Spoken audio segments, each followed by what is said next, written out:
Thank you, Judge. Good morning. Good morning. When we ended yesterday, I had asked you if you had told the police that you spoke to on the day that this happened what you told us yesterday. I told the version that Brendan had told me And why did you do that? because that's what he had told me all along. If I ever was going to speak with a lawyer, or I should have told that version. Okay. And were you ever arrested on for the events that happened that day? Yes, And when were you arrested? October 2023. And I'm going to show you.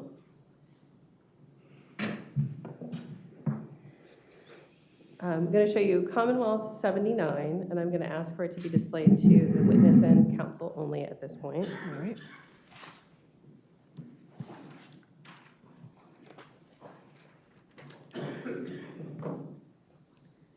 Do you have a document on your screen? No, It would be on your screen too. It would be on my screen too. I think it came out.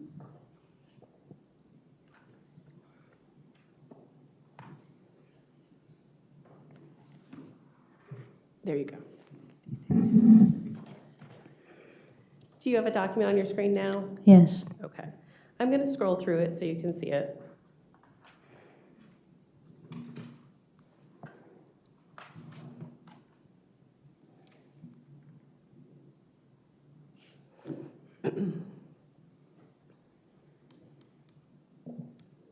Do you recognize this document? yes. What is it? It's my plea agreement.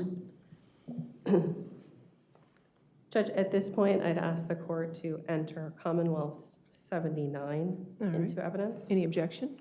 No objection. All right, 79 in evidence. and this can be published. Thank you.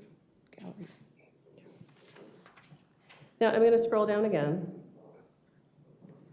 and I'm going to ask you if you signed the document. Yes, That's your signature? yes.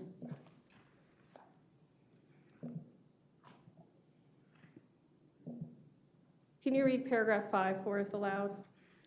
Yeah. My attorneys have advised me that the punishment which the law provides is as follows: a maximum of 10 years imprisonment and a minimum of 1 year's imprisonment, or in the discretion of the jury or the judge sitting without a jury, up to 12 months in jail and or a fine of not more than $2,500, or both. And also the probation may or may not be granted, and that if I plead guilty to more than one offense, the court may order the sentences to be consecutively, that is, one after another. And then I'd like you to look at paragraph 8.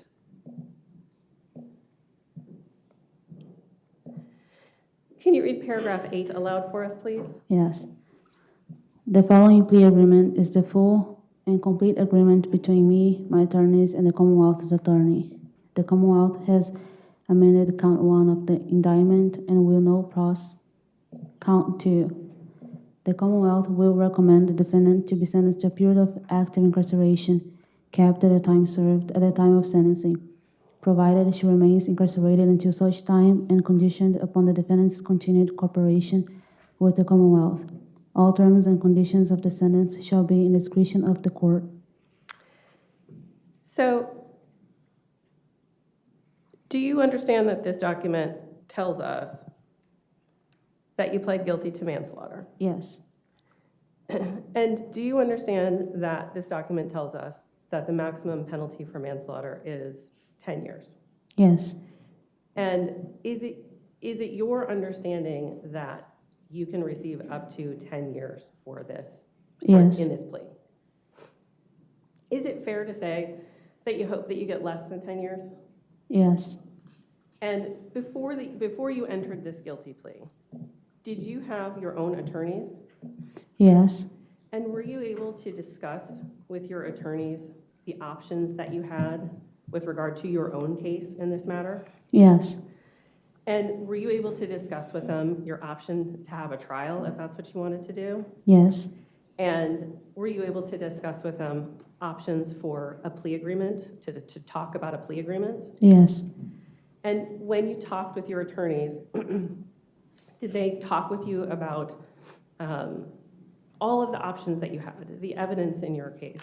Did you have full discussions with them? yes.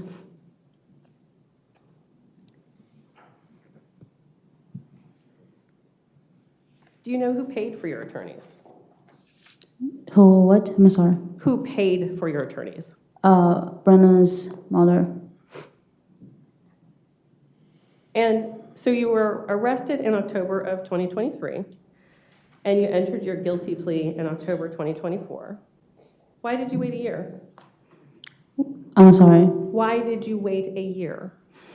I had things I was concerned about, such as I was afraid of not being able to be represented if they stopped the payment.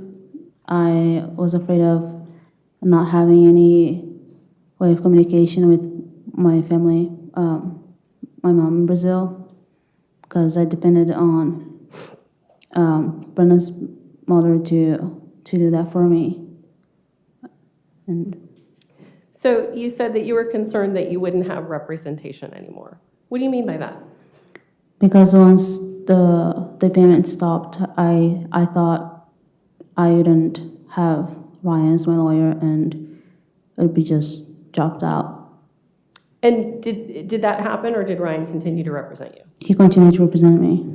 And you said you were concerned you wouldn't be able to communicate with your mom. What was your concern? Why was that a concern for you? Because I only had Brendan's mother or him to help me communicate with my family in Brazil via phone call or messages. I depended on them financially to be able to be texting my mom, and yeah. So what ultimately made you decide that you were going to enter this plea? Was the thought of being the right thing to do. I guess we all deserved to know what really happened, and I just couldn't hold it. I just couldn't keep it to myself. The feeling of shame and guilt and sadness and all those feelings. And so you decided to enter a plea. What made you decide to cooperate and testify against the defendant in this case? Well, I got the plea because it was also the right thing to do, and sorry, and also because I had a potential of getting less time.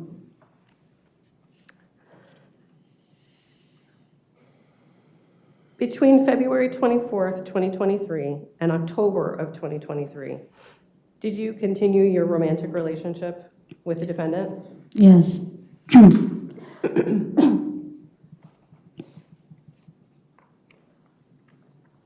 And after February 24th, 2023, did you ever go back and live at the house on Stablebrook Way? Yes. Who lived at the house with you after you were able to go back to the house? At that point, it was only me, Brendan, and Valerie. And when you returned to the house, what bedroom did you stay in? When we first returned, I stayed in my bedroom, my upper bedroom. Did anyone stay in that bedroom with you? Yes. Who? Brendan. And did the two of you ever move into the master bedroom? Eventually, yes. Do you recall when? I would say maybe, Don't guess. Do you recall when? no. Okay. When you came to live in that house before February 24th, 2023, when you first arrived in October of 2021, Who lived in the master bedroom at that time? Christine and Brendan. And where did you live when you came in I October of 2021? had my own bedroom. And where was that bedroom? It's on the same floor as the master bedroom and Valerie's bedroom. And did you hang anything up in that bedroom? Did you make it your own? Yes. What'd you put up? A Brazilian flag, some pictures on the frame. Yeah, pretty much. Okay. And did anyone else come to live with you in the house on Stable Brookway after February 24th, 2023? Well, Brenda's mother was mostly staying with us. And a few months after, we moved his grandmother down from New York to live with us. And who was supporting you after February 24th, 2023? Who was supporting me? Yeah. Brendan. When you were first arrested, were you able to speak to the defendant on the phone? Yes. And did you send letters to him? Yes. And did he send letters to you? Yes. Did the two of you continue your relationship? Yes. Did you speak to his mother on the phone? Yes. And his mother's name is what? Teresa. We call her Tess. Okay. Did you send letters to her? Yes. Did she send letters to you? Yes. Did you receive letters and correspondence from anyone else in the defendant's family? His stepmom and his grandmother. And did there come a time when the defendant and his family stopped communicating with you? Yes. When was that? Right when I signed my plea deal. And after you were arrested, were you able to keep in touch with your family in Brazil? After my arrest, yes. Okay. And how was that possible?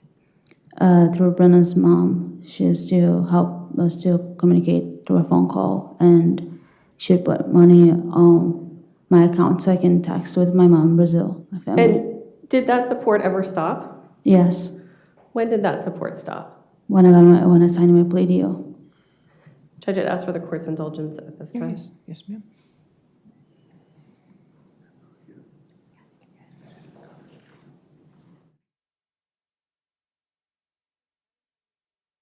We can terminate this view. All right, thank you. All right, cross-examination.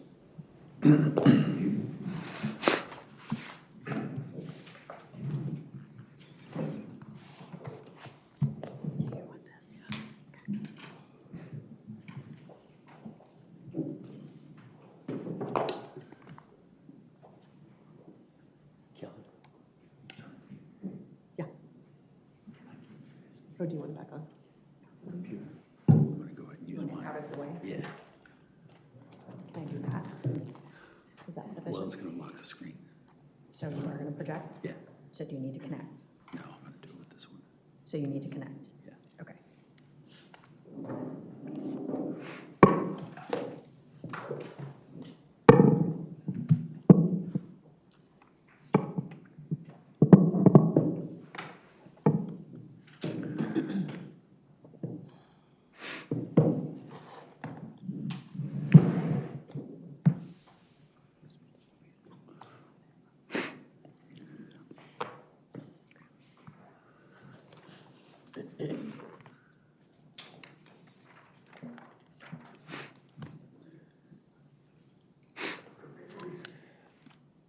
Good morning, ma'am. Good morning. If I ask any questions you don't understand, just please ask me to repeat them, okay? I want to make sure you understand everything that's being said here. Yes. Yesterday, there was a great deal of talk about a plan. Yes. Do you recall that? Yes. And I wanted to ask you, when did this plan, when was it originally formulated? Can you talk a little bit louder, please? I can't really hear you. When was it originally formulated? Originally, Yes. say after October, when he first mentioned the plan, that was just, at that point, was just get rid of Christine. And then I can tell you exact the date. Okay. But So sometime in October, the plan was to get rid of Christine. yes, At what point did there become clear actions that we're going to be taking? what do you mean? Did it ever grow to be something other than that? Yes, Okay, when did that happen? when I created a website, I would say in January. Okay, and that was January? Yeah, Okay, January 9th? I can tell you the date. Okay. Okay, well, let's just talk about that. So, I think you testified that the creation of a website required an email in Christine's name, correct? Yes, correct. Do you remember the email address? I do not. Okay. Do you remember, were you there when the email was created? Yes, Okay. And what device was it created on? laptop. Okay. Now, was Christine home at that time? Yes. Okay. So describe for me how you and Brendan were able to get Christine's laptop on this day when that email was connected. Like I mentioned before, every time we would get her laptop, it'll be because she'd get home from work or the day before, her backpack would be by the door with her laptop in it and her work stuff in it. And so it was, I would say, easy access. Okay. I've heard you say that before, but what I'm asking is who took the laptop from wherever it was that Christina thought it was? That day, I do not remember. Okay. Do you remember after the laptop was obtained, what room that you were in? What? What room that you were in? What room in the house? Yes. When the laptop was a, So I'm confused. Sorry. you just said you don't remember who grabbed the laptop, Yeah, right? yeah. Correct? But you're saying somebody grabbed the laptop. And Yes. I assume you're meaning between either my client or you. Mm-hmm. Okay. And at some point, there was a creation of a new email, correct? Mm-hmm. And where was that when that happened? I do not remember. Okay. So, so you don't know who took it, you don't remember that, you don't remember where the actual action to get this all started, the first part of the plan, you didn't remember that? No. Okay. Did you know at the time that you were creating it where Christine Banfield was? In the bedroom upstairs. Okay, so you can conclude that you weren't in the bedroom or upstairs, correct? No. So you just don't know what area of the house you were in? Correct. Okay. Now, leading up to that, did you and Brendan talk about how you were going to do it, or what type of an account it was going to be, or what kind of name? If we talked about it, Yeah. probably did, but Okay. I can tell you details. I'm sorry, did you say you can't tell any details? I can't remember details Okay, you can't how the remember the email details. was, the Okay. name, or, yeah. Okay. And so, who was the one typing? Typing what specifically? The email? Yeah, to open the account. Brendan? Okay. Did you at any point type anything in or do anything to assist him with the laptop? Yeah, eventually. Well, on this initial day, which was when this all started. Not that I recall. Okay. So the actual beginning of this action plan, what do you recall about it? Well, you asked, and I told you things I remember. That's what I remember. Well, you didn't remember anything though. So what did you actually remember from that day? Well, I remember that the account was created, the email, and that Christine was upstairs in the bedroom. That's it. So there was an account created and Christine was in the bedroom, Yes. but you don't know where you and Brendan were. I can't tell you for sure. You don't know who got the laptop, which was the device that was used to create the account. Correct. And other than saying, well, she usually leaves her bag by the door, you don't know whether it was obtained from the door, correct? You can say that. Well, I'd rather you tell me. Yes. Okay.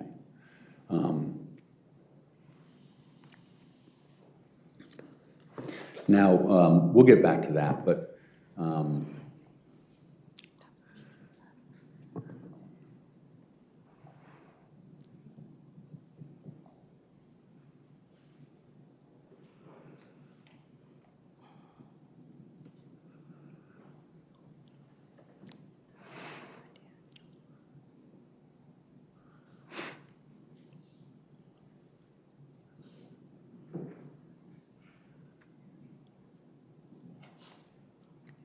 ma'am, you were just speaking with Ms. Sprisler about letters.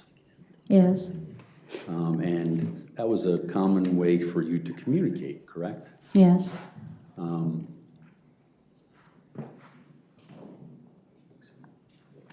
Is that displaying?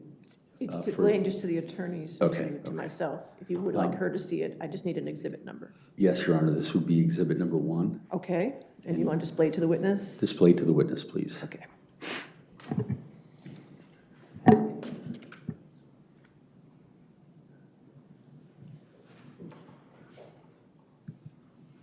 Ma'am, can you see that? Yes, I can. And if you can, just let me know when you need me to scroll for you. And I can make sure you see the whole thing.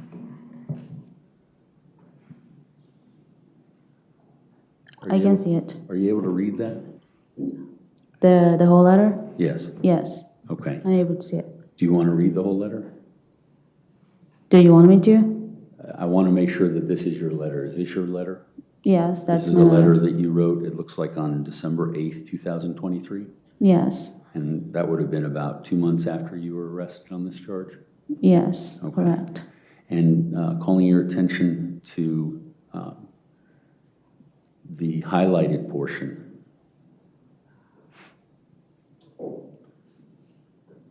Is that fair and accurate?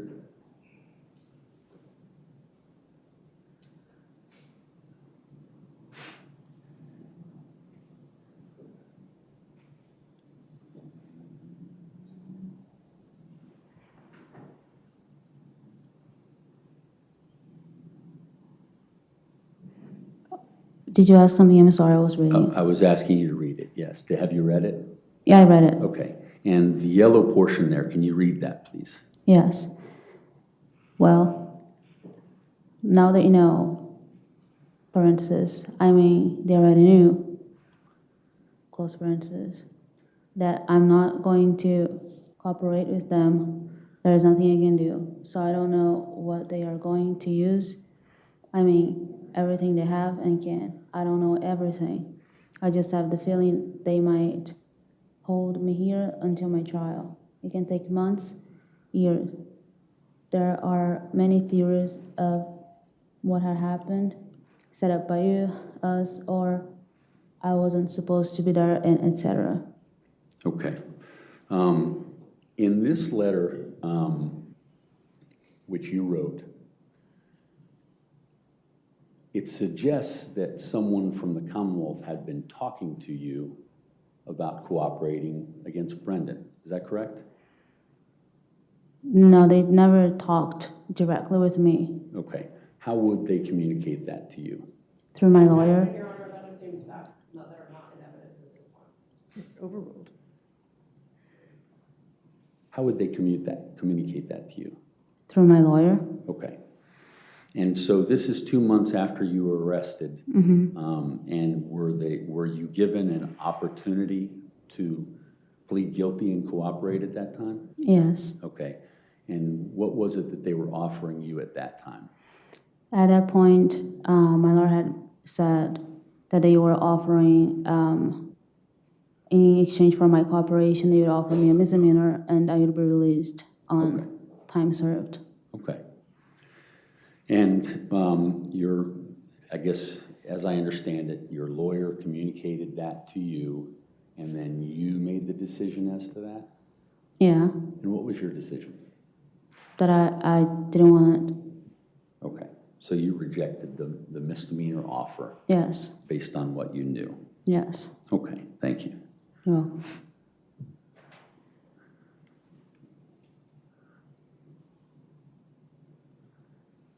Judge, may we publish this to the jury? If you're gonna, are you entering into evidence? Actually, I'm sorry, I'll hold off. Okay.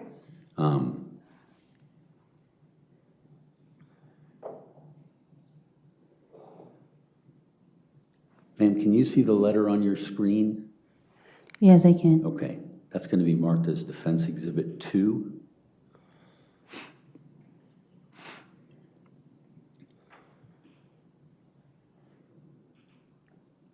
This is a 4-page letter, so I'll scroll through it if you need to identify it.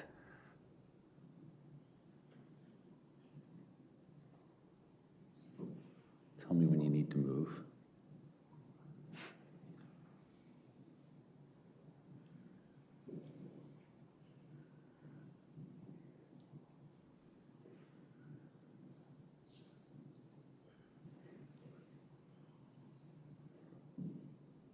I can see it. Okay. Do you want me to scroll it so you can read the rest of it? If you like, yeah. Okay. I just want to make sure you have full understanding of what it is. This would be page 2 of 3. Mm-hmm.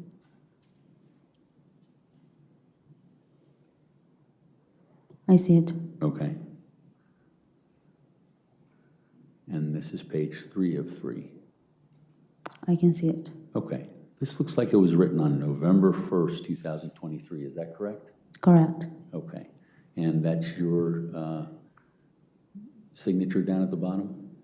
Or Yes. your name? Let me bring your attention to the highlighted portions. Okay. Can you read that, please? Yes. I said, it's killing me and I mean it. And then another paragraph. It breaks my heart to think that I may not be able to be with you guys soon. It hurts me extremely thinking that I may not be there for Thanksgiving, Christmas, New Year's, friend's birthday, and all those special dates with the situation. Okay. And do you recall, was this, so this would have been sooner than the one that I showed you before? Because it was November. Do you recall whether the offer of a misdemeanor had been extended prior to you writing this? I can recall. Okay.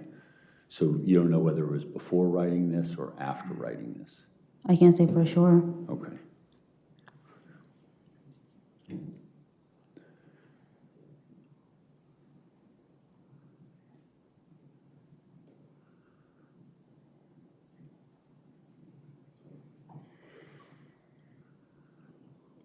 Ma'am, I put on the screen what will be marked as Defense Exhibit number 3.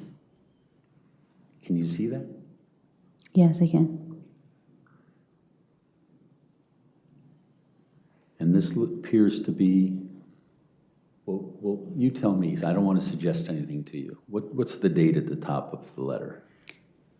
14/11/2023. So November 14th, 2023? Yes. Okay.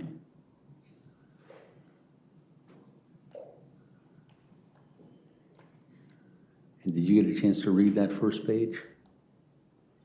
I can see it on the screen. Okay. And I just want to make sure you have a chance to read it. I'm not trying to rush you through Oh, this. do you want me to read them? Well, I want you to make sure that you know it's your letters. Okay. Okay? Yeah. When you're ready to know that that's your letter, then I'm happy with that. It is my letter. Okay. Let me call your attention to the highlighted portion. And this is after you've already signed off from your signature, correct? Correct. Okay, and if you can just read that aloud, please. Yes, I said, I can bear living this without you. It's too much pain that I don't want to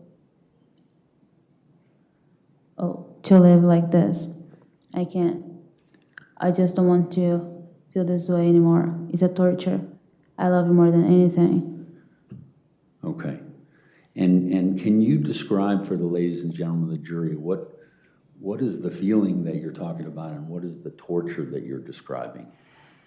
Being in this situation, Okay. what I was going through mentally. Can you articulate what that situation was on November 14th, 2023 that was causing you torture?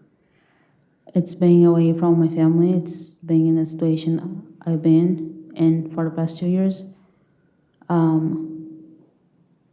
Well, we're talking about then, what you were feeling then, which would have been November 14th, 2023. I guess the fact of being away from him. Okay. And so at that point, you'd been away from the Banfield house for a little over a month, is that right? Yes, Okay. And so is the torture that you're away from him or the torture that you're in jail? I would say both. Okay. Well, I'm not trying to suggest to you what you should say. I want to hear from you. What are you describing? Well, I think I've always been both. I'm sorry, I didn't understand that. I said it was always both. Okay. So when you're being asked to recall, and I'm giving you a date, what I'm anticipating is that you can say what it is that you were feeling that caused you to write a letter like that. Can you remember what you were feeling that caused you to write that letter? No, I normally write letters when I was sad, upset. Okay.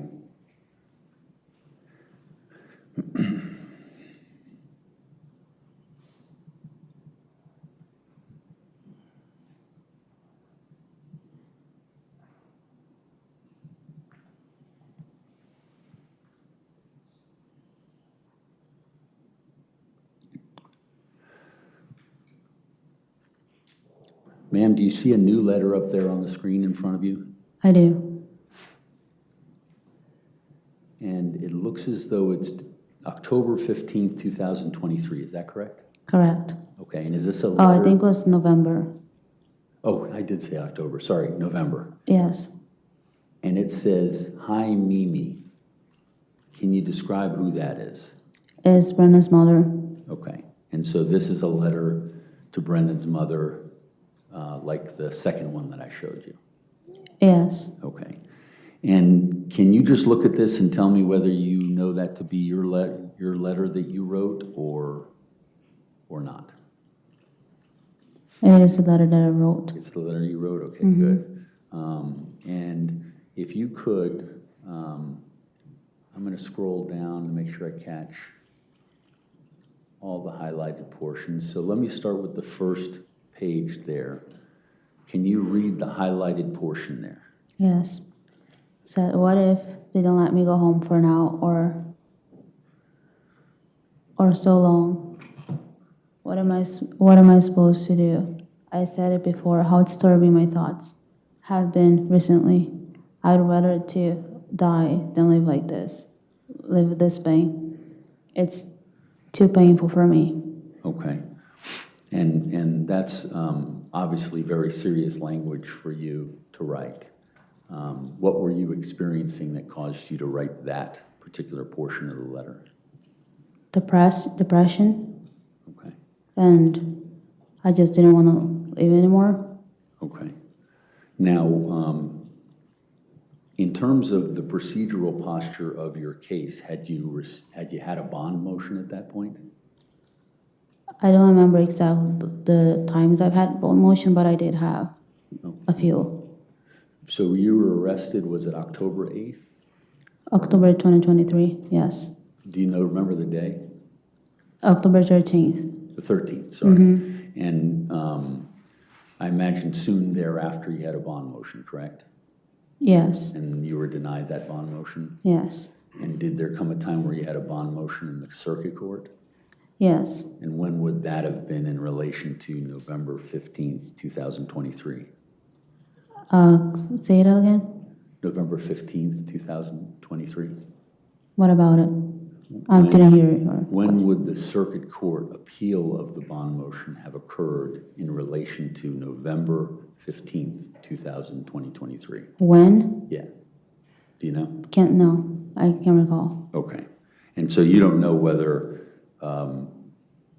having the circuit court deny your bond motion was the cause of what you're talking about in your pain in your I life? can say for sure, no. Okay. It was what you said before, being here and being in the situation that you're in? Mm-hmm. Okay. And let's look at and there's a further highlighted portion down the letter. Can you read that? Yes. The first one says, I will always remember you, moments and memories we made in New York City. Okay. And this was when you were with Tess up there, correct? Yes. Okay. I'm going to move. And finally, this highlighted portion. I said, I am in a terrible and deep pain. I wish I could take it away. I cannot stand with it. I can't do this. It would be too much pain. I'm firm. Okay. Those are serious words. Did you seek any sort of help, or were these letters kind of you reaching out for that help? I also started taking medication for depression, anxiety in the jail. Yeah. Okay. Okay. And when did that start? I can say for sure. Okay. Was it? Let's just take a notable event in every year. Was it before New Year's Day, or was it after New Year's Day? I can't say it. Okay. And so, Judge, if I didn't say it, I would mark this as defense exhibit number 4. It's number 4, Okay, yes. okay, I You just did. want to make sure. So for what's been identified as defense exhibit number 4, you're not certain what the source of the pain is that you're referencing in this letter? Specifically, no. Okay, but and this is my words, not yours. You tell me if I'm wrong. It appears to be getting worse. It appears to be what? As the letters go in chronology, they appear to be getting worse in terms of what you're saying about the torture and the pain and things like that. Yes, Okay, is that fair to say? it is. Okay.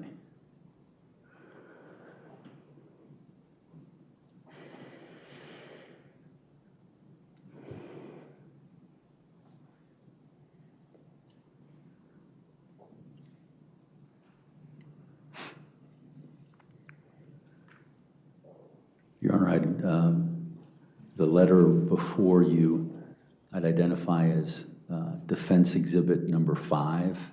Okay. Ma'am, do you see that letter? I do. And this appears to be dated November 16, 2023, correct? Correct. And let me just bring you down, and would that be a letter that you've written? Yes. Okay, let me just bring you down to the highlighted portions. This would be a day after the letter that was received that we just talked about, exhibit number 4. Can you read the highlighted portions, please?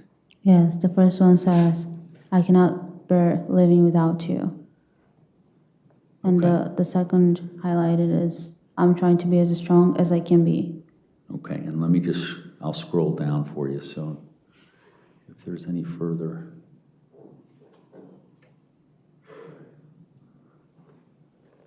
That's the end, okay. And ma'am, is there anything different about what you're talking about here?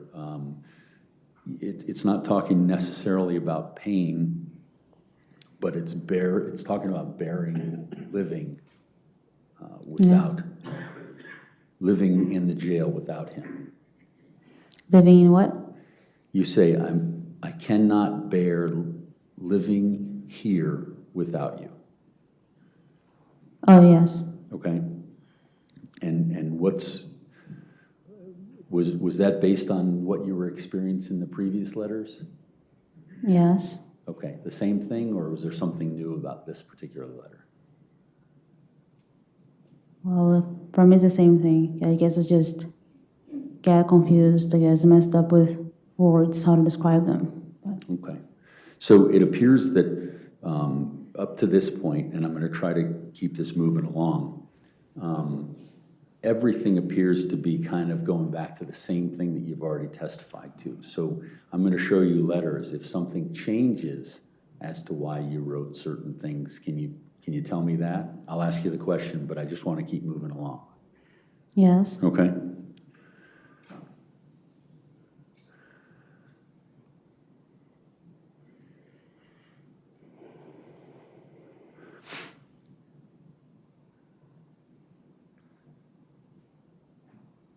And can you read that, which will be marked as Defense Exhibit Number 6?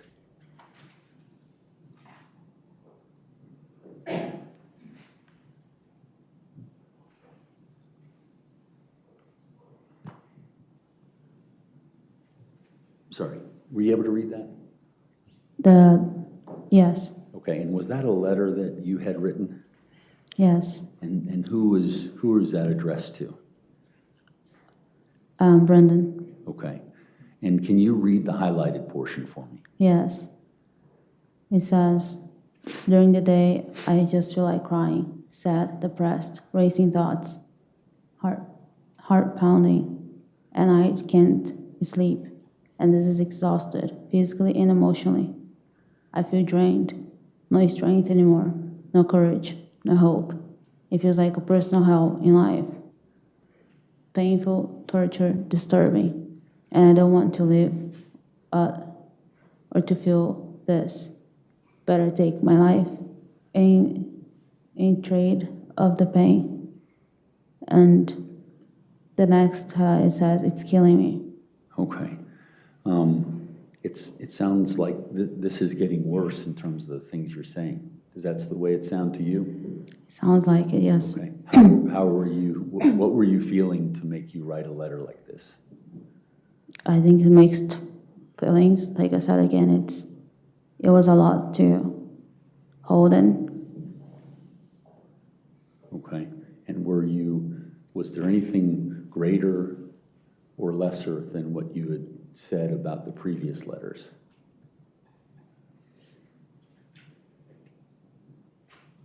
Well, for me, it sounds basically the same, where I said, I just don't want to live to feel this. Okay. Well,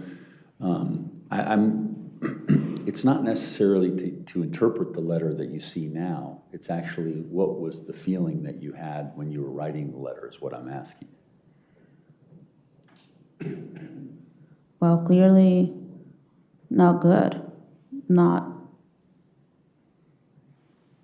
Okay. No good. And do you remember whether this was before or after you were offered the opportunity for a misdemeanor and to try testify against my client? Well, in terms of the date, I can't tell. Okay. Thank you.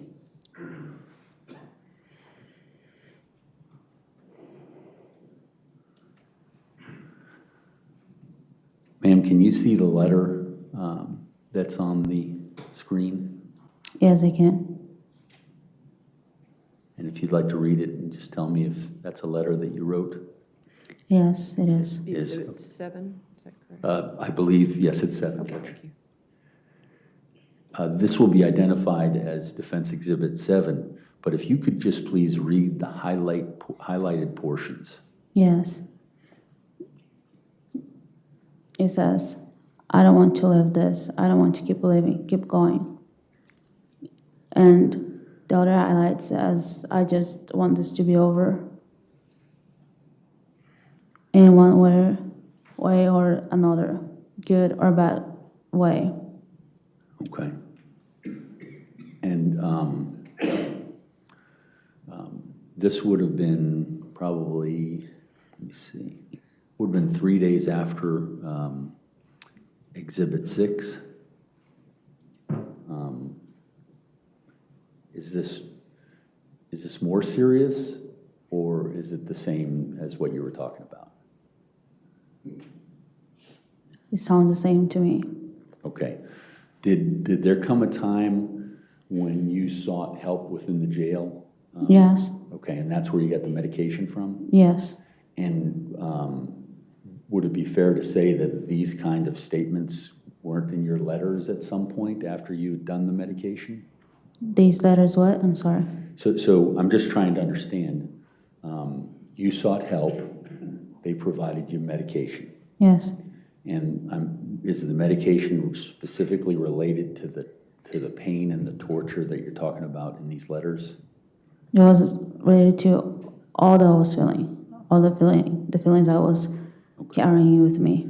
Okay, and did that feeling that you've just described through mid to late November in the last few letters, did that continue on after you took that medication, or did it get better?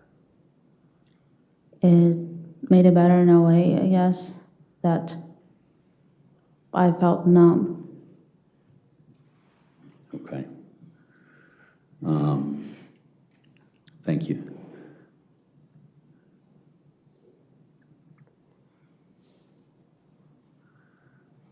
Let's move on to what would be marked as defense exhibit number 8, I believe, Judge. All right, yes, sir. Okay, thank you.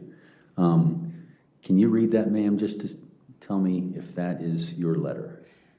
It is my letter. It is? Yes. Okay, and let me just scroll up so you can look at the highlighted portions. It looks like there's just one line highlighted there. What does that say? It says, I'm not willing to spend life in prison for something I didn't do. Okay. Now, was it your understanding at the time that you had the possibility of life in prison? At the time, yes. Okay. Based upon the charge that you were charged with? Yes. Okay. And who told you that? My lawyer. Okay.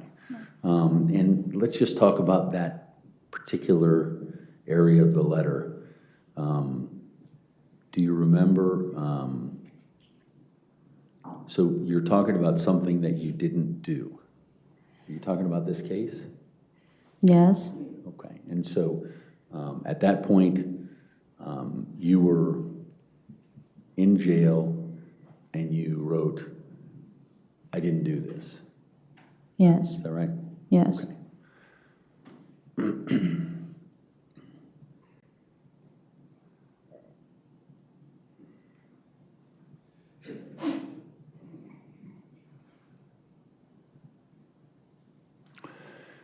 Ma'am, let's look at the next letter here. If you can tell me if that's a letter you wrote, then we can go right to the highlighted sections, but I don't want to rush you. It's Exhibit 9, correct? Exhibit 9, sorry, Judge. That's fine. It is a letter I wrote, yeah. Okay. And can you read the highlighted portion? I think it looks as though there's 2 on the first page. This was dated December 4th, 2023. Does that sound right? Yes. Okay, that's what's written on the top. If you could please read the highlighted portion. Yes, it says, well, they arrested me for the obvious reason, right? But they want me to cooperate against you because according to them, I know more than it's being said, and they say they know more than I think they know. Okay. And then the lower portion? It says the only way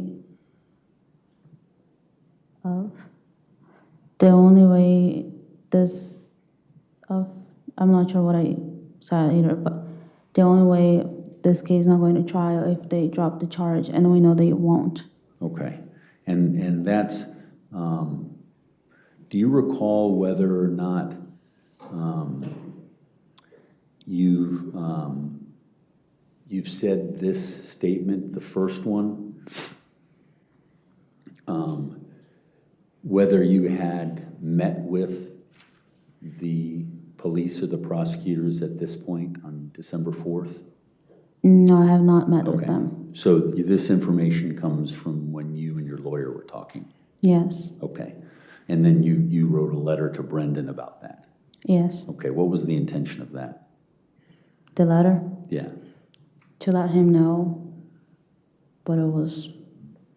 I think I always let them, Brendan and his mom, know that the Commonwealth was offering me something in exchange of my cooperation. And I always let them know. okay. And this just supports that you weren't going to do anything with cooperation? Yes, And in the last letter, you said because you didn't do anything? right. Okay.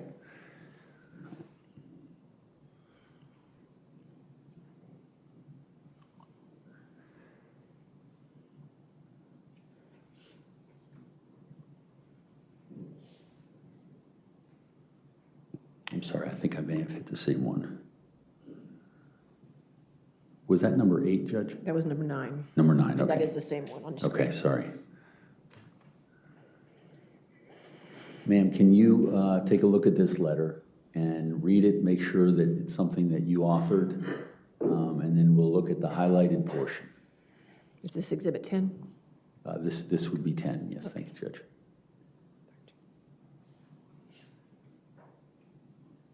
Yes. Okay, you ready to move down to that? Yes. Okay, can you see it? Can you read that read that highlighted The portion? highlight, yes. It says, do you know why we, parentheses, me, Dina, and many other people, close parentheses, think about suicide? It's when you're facing too much pain, living in too much pain, the pain you cannot bear, the pain you want to be able to change or to make any better. I'll tell you this, what I can't bear, a life sitting in prison and causing pain to all of you and my family in Brazil. A life without you guys, Brendan, Valerie, a life where my dreams can't come true. Okay, let me just check and see if there's any further Your highlighted. Honor, do you mind if I move the microphone Yes, so okay. she won't have to track it so much? All right, Yeah. you can do that. That'd be fine. Thank you. If you move it over here. And then maybe Okay, it's this better. one doesn't bend the same. She has to be close to it. Yeah, that way you can lean in and read. Okay, thank you. Thank you. Sorry, Your Honor.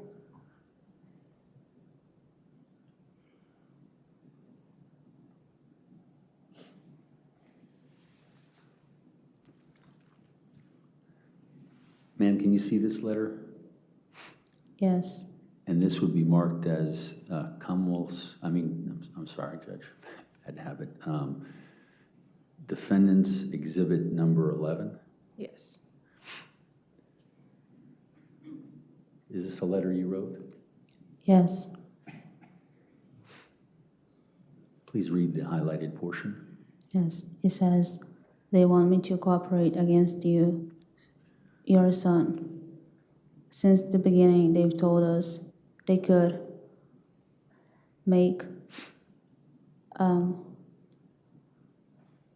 they've told us they could make from my charges something very simple called misdemeanor, and I wouldn't be charged with this if I decided to cooperate with them. They know I'm not doing that. I don't have anything to cooperate with them. With what they say that happened, I know it didn't make them happy. So they will do anything to hold me here, anything for them to win. They've got it so far, right? I have no idea what they are making up, faking stuff, lies, etc. Okay, and there's another portion down below. And I said, I would give my life for his, and I would never do anything to hurt him or against him. Whatever they're saying, whatever they want to believe, I don't care. I would take the blame for both of us. And this is a letter to Mrs. Banfield, correct? To his mother, His mother, Tess. Yes. Okay.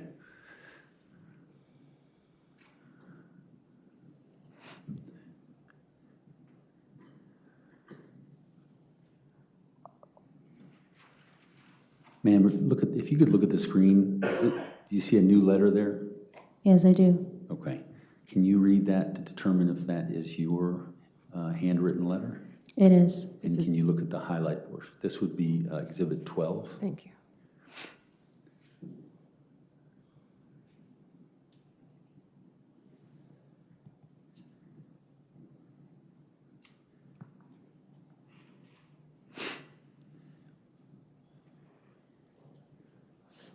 Can you read the highlighted portion? Yeah, sure. It says, I would do anything for you. If they want me to turn against you, if they think or whatever they believe, and if they want to blame me for that, that's okay. I can take the blame. I'll never do anything to hurt you or against you.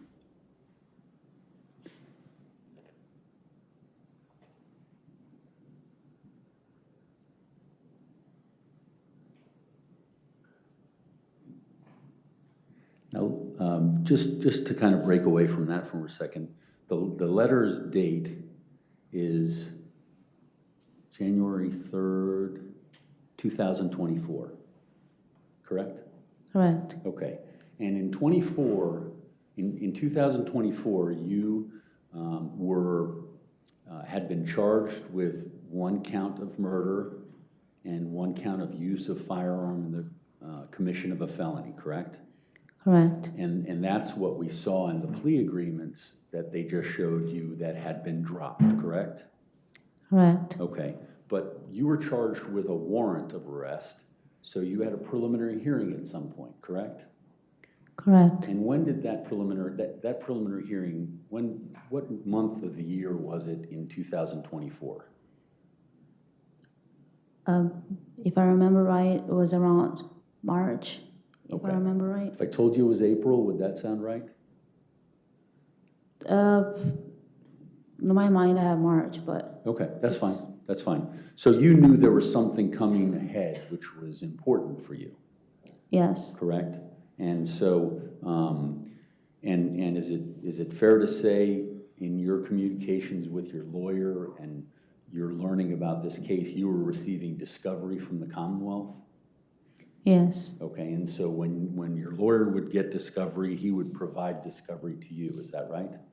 it is. Okay, and kind of moving forward toward what ultimately would have been your trial date in 2024, November 12th, you had received all discovery from the Commonwealth prior to September 30th, is that right? I guess so. Okay, and so that was discovery that you and your lawyer, and in fact, the case was continued one time because there was more discovering that was being held back and your lawyer had to review it in order to get ready for the next trial, correct? Correct. Okay, and is it fair to say it's a pretty large amount of discovery? Yes, Okay, lots of videos, lots of reports, lots of other things, correct? correct. And you got a chance to fully understand all of that prior to what was going to be your second trial date. Well, from my understanding, yeah, Okay. But you had full discovery is what I'm trying to say. yes, Okay. Would you agree with me that everything that you testified to yesterday was provided to you in discovery? I'm not sure if I'm following your question. Well, you had a series of facts that you were pointing out to the ladies and gentlemen of the jury, and this was within weeks of your trial that was scheduled, correct? So you had all the information, and is that what the basis for what you testified to the ladies and gentlemen of the jury was yesterday? Objection, Your Honor, this is ambiguous. Ambiguous is your objection? Yes. Overruled. Do you understand my question? Nope. Okay, let me repeat it. So what I'm saying is, and what you've said to me is that you received all the discovery for the case. That would be what the Commonwealth's required to give you before you go to trial. And what I'm asking you is the basis for your testimony yesterday was provided in discovery prior to you testifying here today, correct? Well, are you suggesting that my testimony is based on the discovery and not the facts that happened? I'm not sure. I'm confused still. Sorry. Well, just tell us, what role did the discovery play in the decision to speak yesterday and what you said? The truth? Okay, I appreciate that. Was that the truth that was provided by the discovery so you could work for the Commonwealth? No. The truth was that really happened. I can't make my words fit into the evidence. Okay. Well, I guess what I'm saying is you can make their evidence fit into your words, however. I don't know what you're suggesting. I'm utterly confused. I'm sorry. Okay, so let's just go back to our letters here, and we'll get back to that.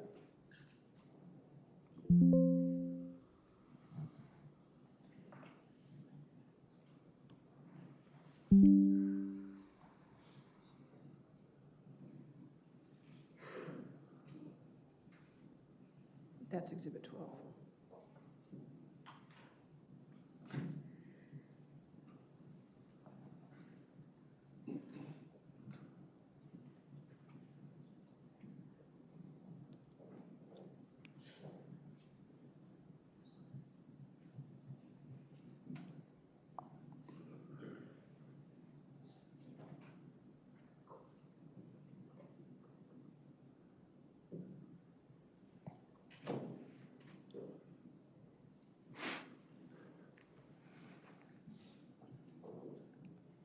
Ma'am, is this a letter you wrote to my client, Brendan Banfield? Yes. Okay, and can you look at the highlighted portions and please read that off for the jury? Is that Yes. Exhibit 13? I'm sorry, 13. Your Okay, Honor. thank you. It says, excuse me. It says, oh, Sorry, I'm just trying to get it centered for you. okay. It says, nobody is more afraid and sad, upset than me. I'm the one facing life in prison. Even though we are confident and positive that we have a strong case, we don't know what's going to happen. I can be fucked up forever. We'll be up to 12 people to decide.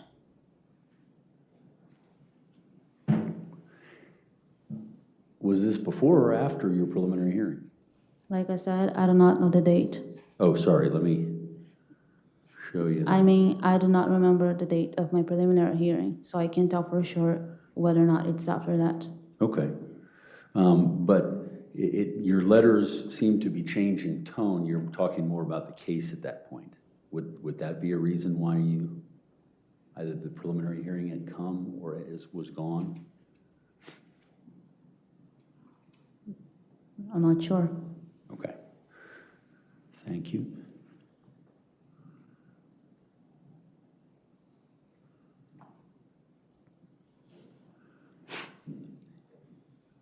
If you can look at what will be marked as Defense Exhibit 14. Yes, sir. I'm just going to find the highlighted portion real quick, ma'am, before we go through this.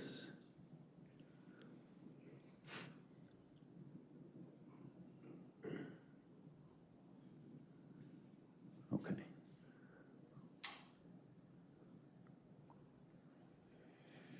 Oops.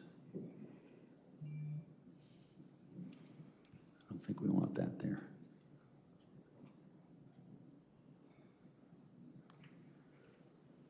Ma'am, I'm going to let you go from the top. Is this a letter that you wrote to my client, Brendan Banfield? Yes. Okay, and I'm just going to go down to the highlighted portions. Can you read that? Yes, it Okay, says. please read that for the ladies and gentlemen of the jury. It says, I really just hope I have the chance to be with them again, back home. I really do. I can't stand the thought of not being with them anymore for my own mistake. Okay, and the lower portion? It says, I would never forgive myself if I couldn't see them after all this. Okay. Now, this is April 14th, 2024, and your letter is speaking about the family in Brazil, correct? Correct. Okay, this isn't the family that you had been writing and talking about in the first set of letters. No. Okay.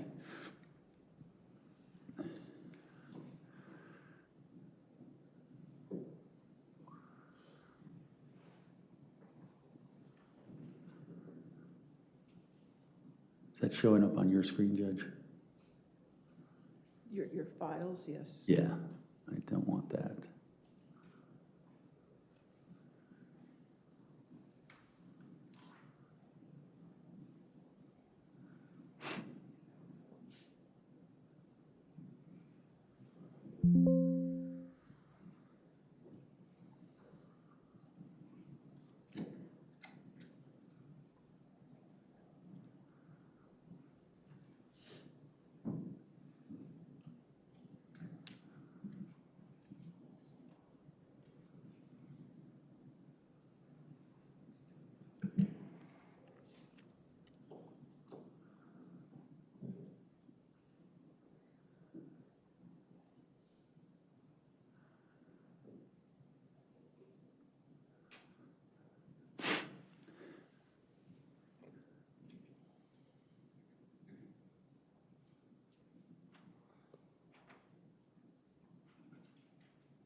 Ma'am, is this a letter you wrote to my client, Brendan Banfield?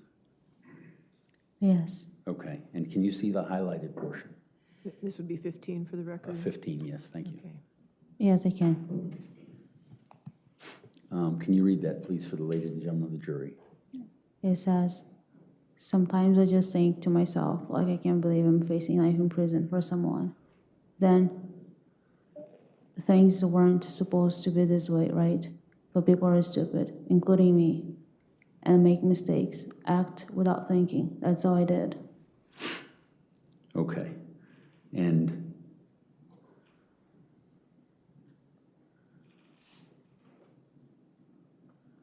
I believe that's it.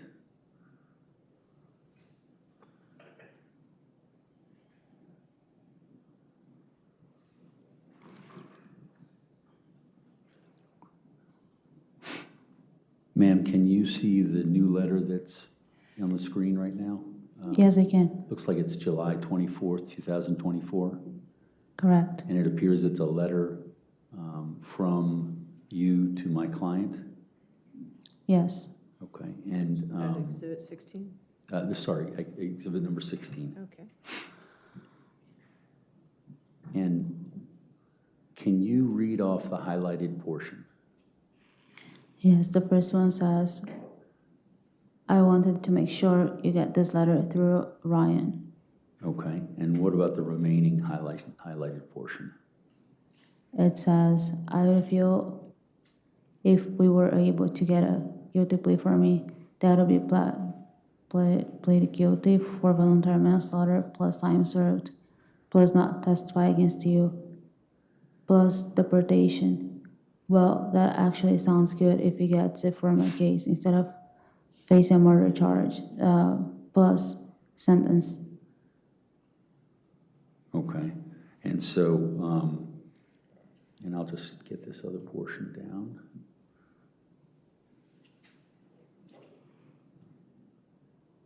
So you can read it.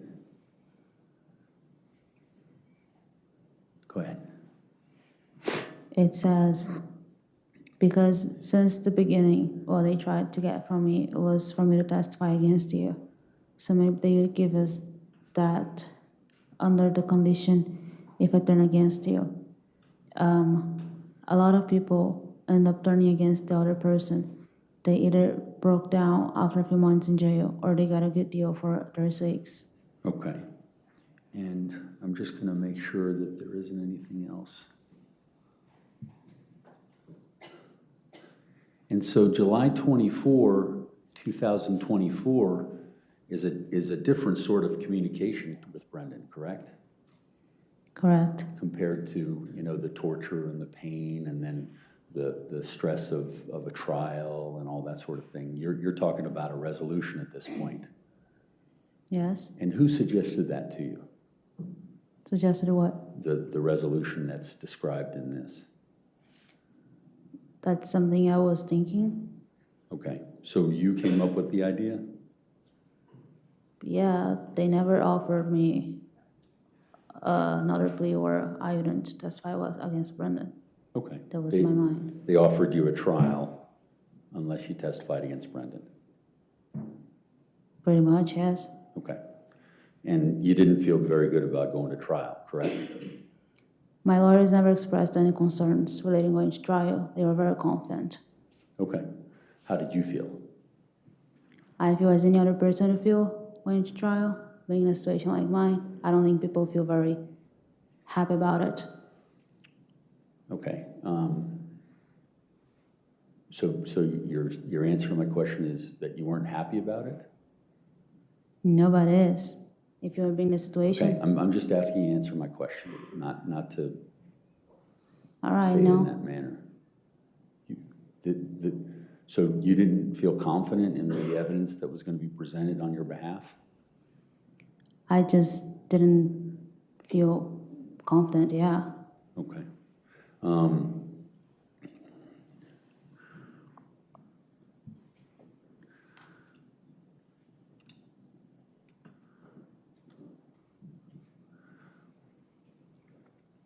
I think that we left out the lower portion.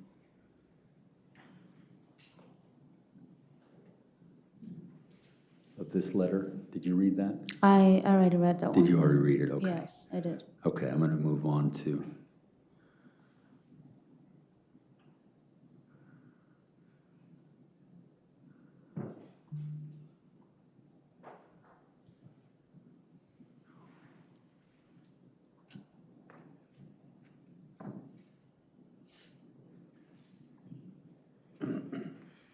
Ma'am, can you see? This is from the jail's mail called Smart Jail Mail. Yes, Can you see that? yes, I can. And there's a highlighted portion in English, but the original was in Portuguese. Correct. Can you see that? Yes. Okay. Is this Exhibit 17? This is 17, Judge, Okay, sorry. thank you. Now, please read for the ladies and gentlemen of the jury the highlighted portion. It says, anyway, yesterday my lawyer tried to call me, but I don't know what happened. We couldn't talk. The call was not working. He had told Mimi that he was going to try and schedule the trial for the first week of October. However, at the hearing, he didn't mention anything about October. The option he gave was November, December, and January. I was so pissed. I started to yell and cry. I hate this. He said he was going to try October, and for no reason he offered January. Fuck him. Screw him. He said he would come see me today at 12:30. Let's see, because he says he will do so much, and he doesn't do shit. I don't even know why I'm paying a lawyer who doesn't do his job in a timely manner. And the other portion of highlighted says, anyway, I'm disappointed at my lawyer, who should be doing a better job and holding to his word. They scheduled the trial for November 12th. They say it's 2 weeks of trial. Okay. One question about that. Under the first highlighted portion, you said, I don't even know why I'm paying a lawyer. Did you pay the lawyer? No, I did not. Okay, someone else paid for you, correct? Correct. Okay. And does this fairly and accurately depict your communications with your mother? The what? I'm sorry. Does it fairly and accurately depict your communications with your mother? I can hear you well. Is this a fair and accurate transcript of your statement to your mother? Yes. Okay, thank you. And ma'am, that's July 1st, 2024, correct? Correct.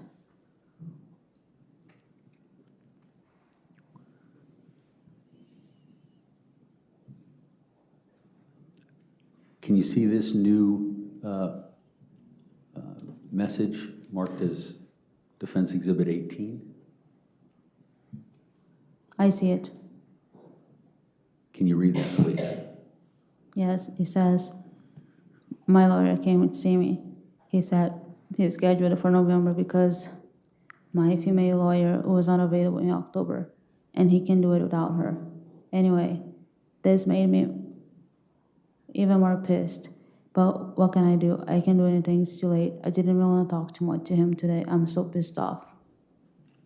And this is on the same day that you sent the previous message to your mother, correct? Correct. Now, let's just talk about the messaging. When you're talking about with Ms. Bristler the money or how you communicate, this is what the money is for in order to communicate with your mother, correct? Correct. And so the money that was being provided to you by my client before he was arrested and his mother before you turned state's evidence, I guess, that was money that was being used for this in order for you to be able to communicate with your family, correct? Correct. And also to communicate with them, correct? Correct. And in fact, you communicated with whomever you wanted, friends, former boyfriends, all those sorts of things, correct? Correct. Okay. And in addition to the money for this, the money that was being given to you was also to buy edible food in the jail. Correct. And is it fair to say that the food otherwise you didn't like? It's just not enough. Okay, and so you would ask Tess or Brendan for money, and they would put it in there so you could get more meals. Yes. Okay. But these messages are also part of that as well, correct? Correct. Okay, thank you.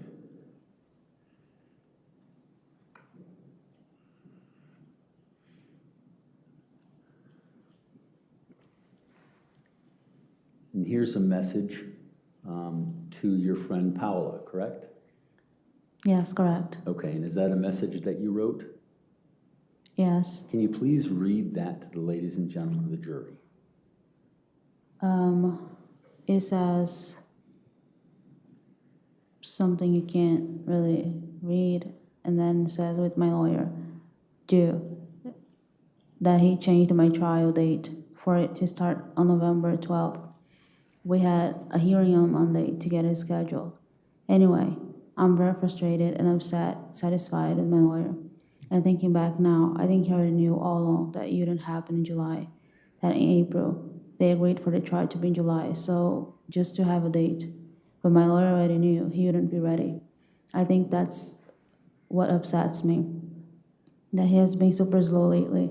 The specialist we need to testify, he hadn't even hired yet. Anyway, my female lawyer who works with him is not available in October. That is why it will be November. I had asked him to try to go for at least the first week of October.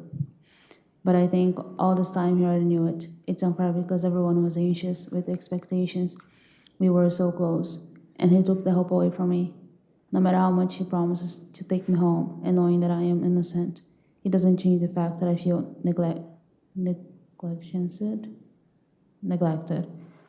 I really wanted to risk everything and do it in July, even if he isn't ready. I only signed papers for this, but there's no such contract, you know. If there was, I would.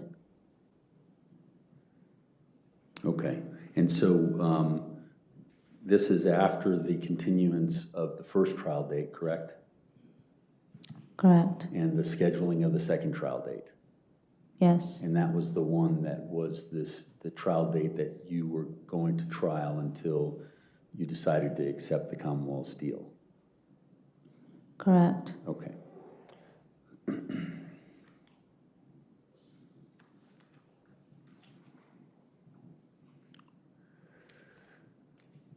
This is from July 8th, also to Paola. Can you please read that highlighted version?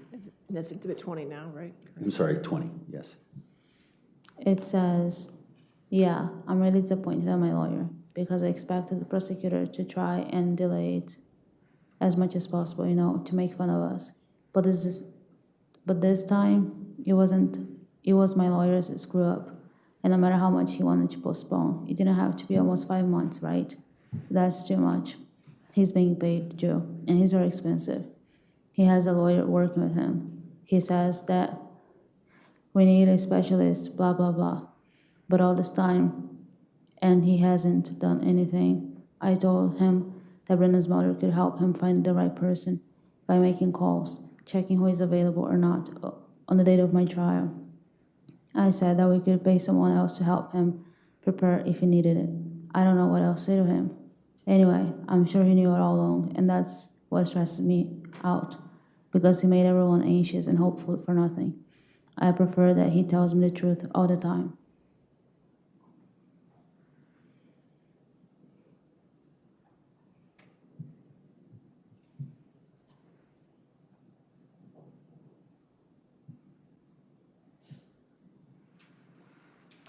You see this letter from July 15th on Smart Jail Mail, which would be marked as Defense Exhibit 21. Yes, sir. Can you read the highlighted portions for the ladies and gentlemen of the jury? Yes, it says, this week my lawyer is on vacation at the beach with his family and all. Then he says, I'm sorry you can't enjoy the beach this year. The other portion of the highlight, it says, Brendan's mom and I are pushing him to do what needs to be done. But the truth is that I myself was never satisfied with his work. He could have done a lot of things differently, faster, putting more pressure on the prosecutor and everything, not to mention that his communication with me is terrible.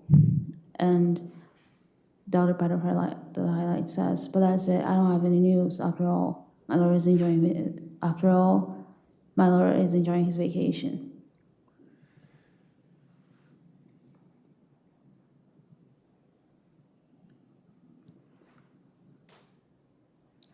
Ma'am, can you see the message from July 17th, 2024, and the highlighted portion, which would be marked as Defense Exhibit number 22?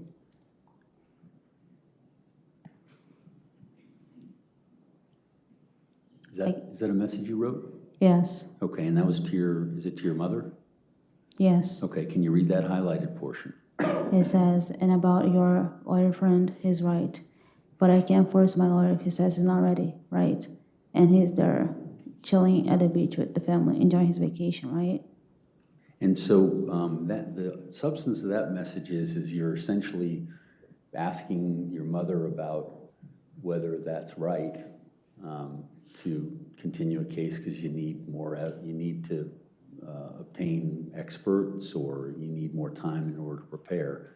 And the lawyer's saying that you're right, or saying that the lawyer's right, but that you can't force them, right? Yeah, that's what I said, yes. Okay, that still doesn't help. That doesn't affect how angry you are, but that's an explanation your mother was giving, correct? Correct. Okay.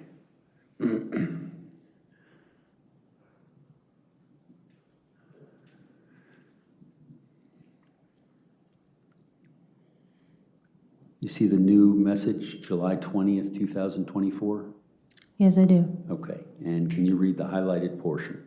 That's Exhibit 23, correct? Sorry, Exhibit 23. Okay. It says, my lawyer returns from vacation tomorrow. Then he'll come and see me during the week. We'll see.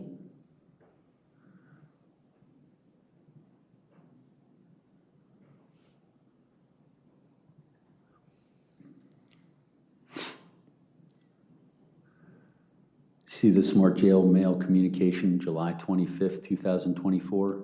Yes, Is that your communication? it is. And can you read the highlighted portion? It says, waiting for my lawyer to come see me tomorrow. And I'm sorry, that's Exhibit 24.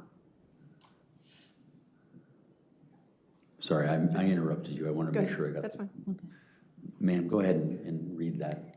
It says, waiting for my lawyer to come see me tomorrow. I'll tell you more, okay? And so it's fair to say that getting to see your lawyer is pretty important at that point after July, or at the end of July. Is that right? For me, it's always been, doesn't matter when, Okay. yeah. Now, this is a message that you wrote from July 25th, 2024. There's a highlighted portion at the bottom, and that would be exhibit number 25. Go ahead and read that.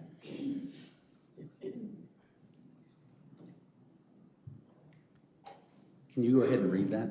It says, if my lawyer hadn't changed my trial date, you'd be starting next week, right? But anyway, my lawyer is coming to see me tomorrow.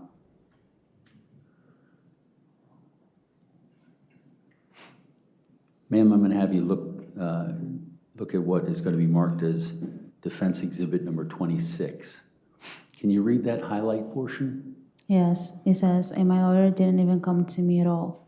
He said something happened in his bathroom, that the plumber was at his house and he wouldn't be able to come today, but it'll come on Sunday. I doubt it. But anyway, it's an excuse, one thing after the other. Okay.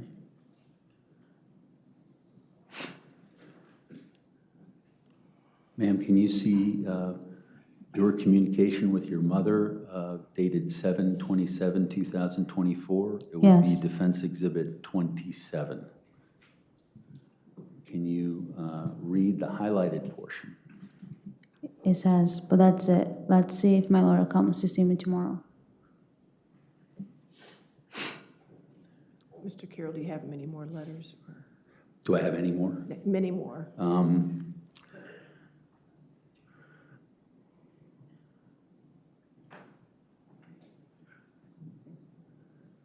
Sorry, Judge. I'm going to take that as a yes, so. I have Ladies- about, oh, sorry. That's okay. Ladies and gentlemen, we'll go ahead and take our 15-minute recess, morning recess.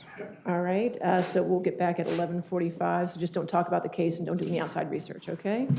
Thank you. Can you stand or no? Alrighty, it looks like. All right, looks like the court is taking a quick break. We understand this could be about 15 minutes long, so during that break, Katie and I will sort of take you back to day 2 of this trial, the Brendan Banfield murder trial. Day 2 was very eventful. I mean, things moved very quickly. It started at 10 a.m. as it does every day until Thursday. And immediately going into it, about 30 minutes in, they called up the first witness.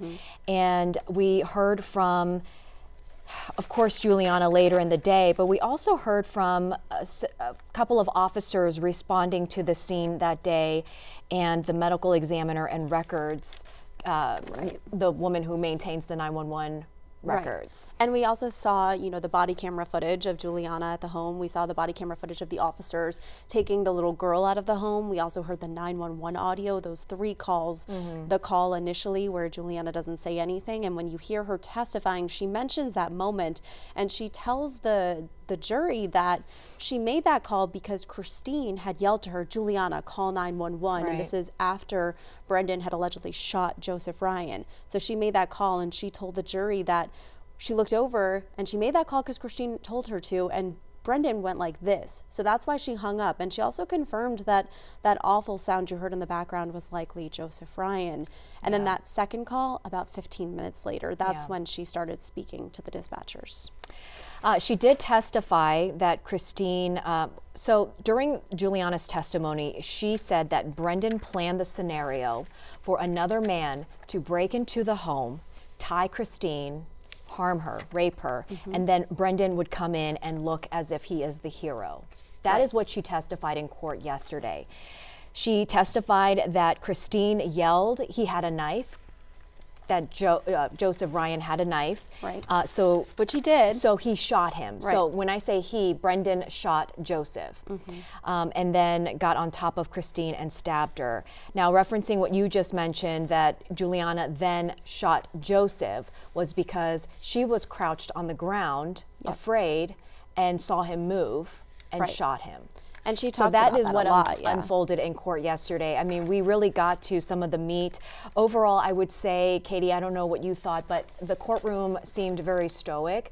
But we did see moments of emotion, especially when Brendan looked like he was visibly upset or saddened.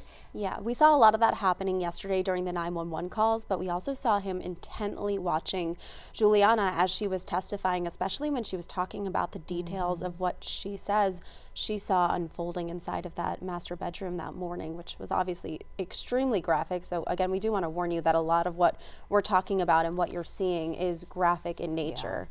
But yeah, she talked a lot about that, and she said the reason she pulled the trigger on Joseph Ryan is because he started moving, and she yelled to Brendan that he's moving, and then she shot him. And you know, the medical examiner testified that that was likely the fatal shot. Yeah. But she also talked about how Brendan was still on top of Christine and still stabbing her. So really tough stuff Horrific to hear. details. I do want to mention this from day 2, which I think is very critical. And I know you spoke to Frank, our legal analyst, about this. The defense, John Carroll, Brendan's attorney, focused on the number of Fairfax County officers that responded to the scene that day, and they were in and out of the crime scene. Who is left still in this unit, the detectives, and also the officer who accompanied Brendan to the hospital that Christine was taken to. She said, we learned that Brendan was allowed to wash the blood off of his hands at the hospital. Right, and that was a big conversation. You know, he asked the officer, why did you let him wash his hands? And kind of alluded to maybe the officer shouldn't have let him wash his hands. And the officer said, I felt bad for him. You know, he had just found out that his wife had died. He had just been informed by the hospital chaplain that his wife didn't make it. She was rushed to the hospital. She was still breathing, as you hear in that body camera footage. But she gets to the hospital and they do pronounce her deceased. And he says, I felt bad. You know, I was being empathetic. I thought I was being empathetic in that moment. And the attorneys, you know, they asked, hey, did anyone tell you you should have swabbed his hands? And he said, no, they didn't tell me that. Yeah. So he thought he was being kind to Brendan Banfield in that moment. And finally, the evidence presented in court yesterday included a blood-soaked gun, a knife, the knife that Joseph Ryan brought to the home because he thought in his mind that he was going to be part of a sex fantasy or fulfilling a sex fantasy.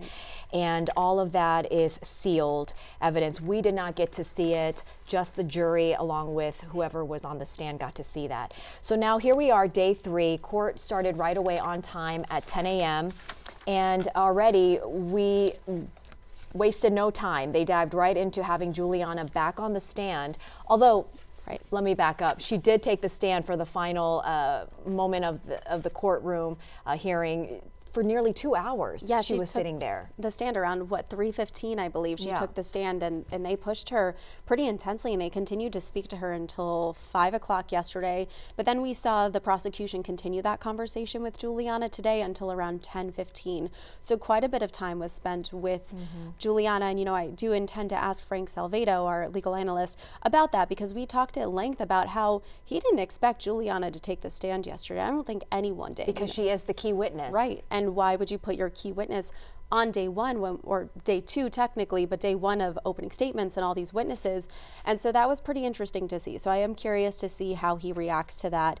But she talked at length about how the relationship started with Brendan. She told the jury that, you know, she came to the Banfield home in, I believe, August or October of 2021. October 2021 is when she first moved into this home in Herndon. And she said that their relationship became physical in nature, hers and Brendan's, in August of 2022. Now that's just 10 months, right? If I'm doing the math correctly, quickly.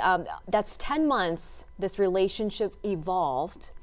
And then October of 2022, so that's just several months later, a few months later, they have the first talk of getting rid of Christine, his wife. Yeah, and she makes a point to say Brendan told her that it was his elaborate plan to get rid of his wife. And I believe they had this conversation while on a trip in New York. But she even makes a point to say that she thought he was joking. she hadn't taken this relationship that serious up until this moment. She thought he was joking. And that plan, she says, sort of escalated in January of the following year when he made that profile, according to her. They made this profile on a fetish website called FetLife. And she goes into detail about how they used Christine's laptop to make the website. But let's go back a little bit to that conversation in October. You know, she was asked, why didn't he just get a divorce if he didn't want to be with his wife? And she said divorce was not an option because of money and because he didn't want to lose custody of his little girl. Right, exactly. And she was 21 years old at the time.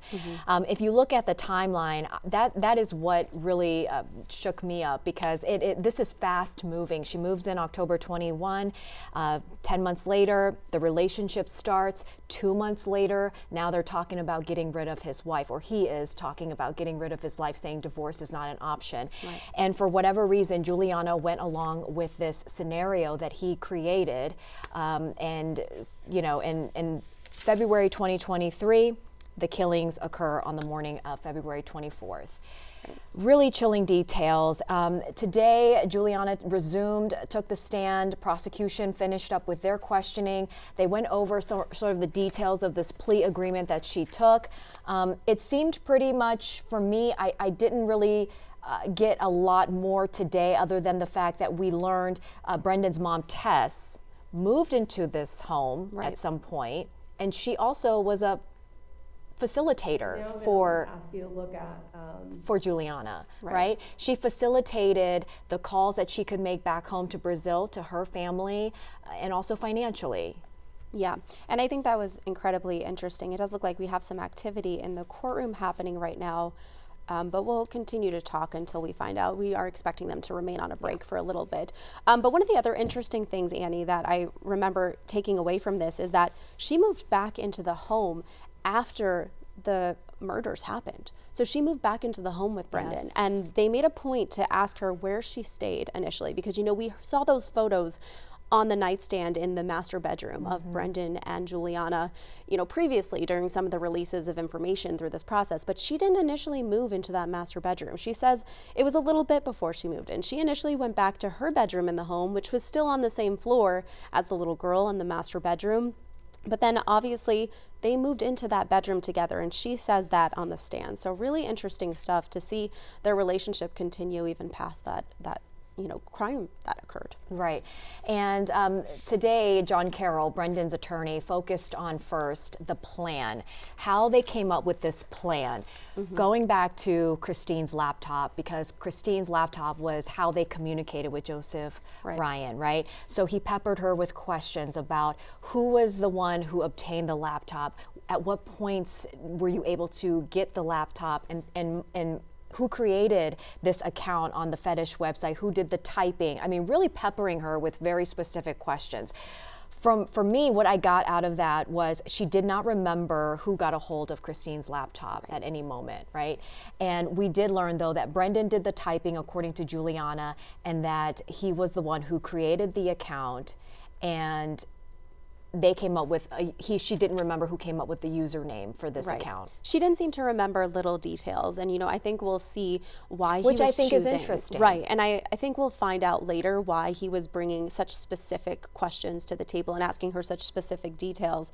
But he also asked her, obviously, about the conversation of where Christine was during all this. Where was Christine when you guys were doing this and when you took the laptop? And for viewers who may not know, Christine was a pediatric nurse here locally, and so she carried her laptop to work, brought it home.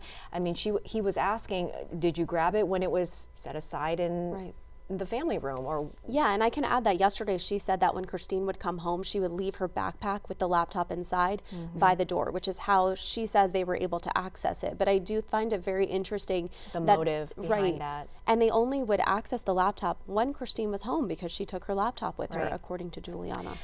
He also spent a great length of time on these letters. Right. And I know we were trying to keep up with the dates, but I think it's clear she wrote multiple letters daily. A lot of them. Yeah, I mean, at points. To Brendan from jail after she was arrested, because Juliana was the first person to be arrested, and her arrest was in October of 2023. So February is when the killings occurred. Several months later in October, Juliana arrested, and she was the first to be arrested and then pled guilty to a lesser charge of manslaughter. And remember that when she was initially arrested, she was charged with murder. And Brendan was not arrested until almost a full year later. So there's a long period of time where between these letters were going and back so and forth. just to be clear here, you know, these letters start almost immediately after she's arrested. And at first, if we want to go through some of the letters, you know, at first she's talking to Brendan and she's writing that she's hurt, she doesn't want to be there, she doesn't want to feel this way. She's explaining that she feels tortured and that she says, I thought this really stood out. She said, "I love you more than anything." And I think that was the first time we really heard her say, "I loved him." So I thought that was interesting. For me, as they went through the timeline of these letters from Juliana to Brendan, we never heard the rebuttal. We never heard what Brendan wrote back to Juliana. But it started off with, "I love you," a very softer tone. "I can't do this without you." This, you know, and then it progressed into anxiety, pain. Depression, Anxiety, depression, suicidal thoughts. It became more and more intense. And then it escalated to, why am I doing this? I didn't do it. Right. Why am I going to be facing life in prison if I'm not the one who did it? Right? So the progression of these letters and the tone is interesting. Yeah, there's one of the letters where she says, "I'm not willing to spend life in prison for something I didn't do." Right. And I thought that was very powerful. But, you know, those letters also escalate to the part where she starts complaining about her attorney. And that's kind of where we left off, where he was bringing up, were you frustrated with your attorney? What was your feeling about your attorney? And he's really pushing her and bringing out these letters where she mentions her attorney specifically and what frustrations she had with him. Yeah, and before we toss back into this courtroom, just piggybacking off of that, I'm curious to hear what Frank has to say about that specifically, because when John Carroll, Brendan's attorney, asked about one of the lines in this letter where she expressed frustration about her attorney, saying, "I can't believe I'm even paying for this attorney when he's not doing his job." John Carroll specifically followed up with the question, "Well, were you paying for the attorney? Are you paying for an attorney?" And she replied, "No." So I don't know how that plays into this, because he found a moment to follow up with that. And does it hurt her credibility to the jury? Who knows, right? So I'm curious about what Frank has to say. Let's take you live back inside the courtroom here at Fairfax County Courthouse, where they are resuming the proceeding.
All right, are we ready for the jury? Yes. Okay.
Mr. Carroll, you can continue. Thank you. Thank you, Your Honor. Judge, may I have Madam Clerk redirect?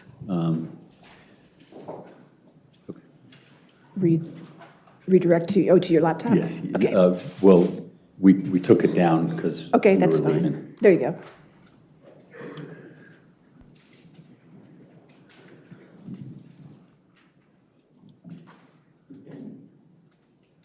Ma'am, do you see that email or smart mail message from July 27th? Yes, And did you write that message? That would be you. There. I didn't touch anything.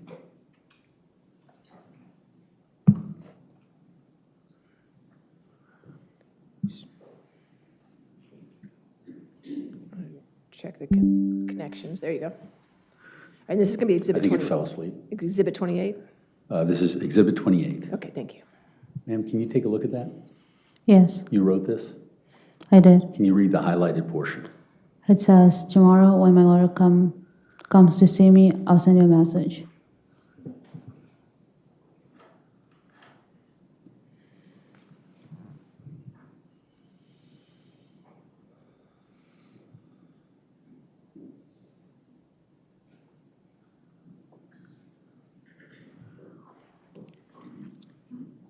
This would be Defendant's Exhibit 29. Ma'am, do you see the smart jail mail writing on your screen? I do. And do you recognize that? Yes, Is that something you wrote? yes. Can you read the highlighted portion? It says, my lawyer came to see me. Didn't bring anything I had asked him to bring. Said he came to check on how I'm doing. I was like, darling, how do you think I'm doing? All the same.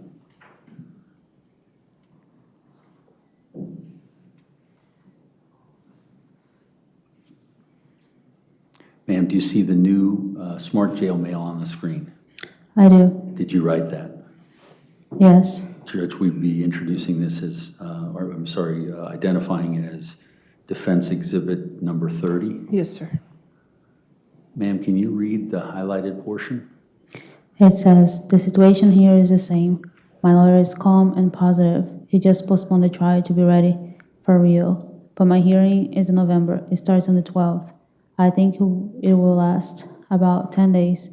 Tiring. But it's okay. Okay. And this is to a friend of yours? That's my brother. Okay, your brother. Okay, Yes. gotcha.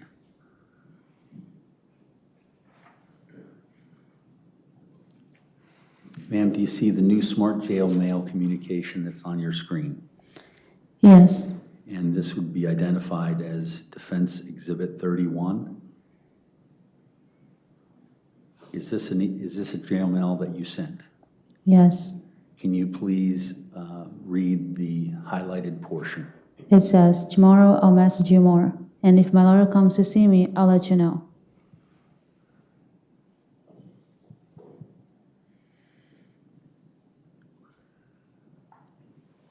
Ma'am, do you see the smart jail mail communication on your screen? Yes, And this would be identified as Defense Exhibit number 32. Can you read the highlighted portion? it says, when my lawyer comes, I'll let you know how he was.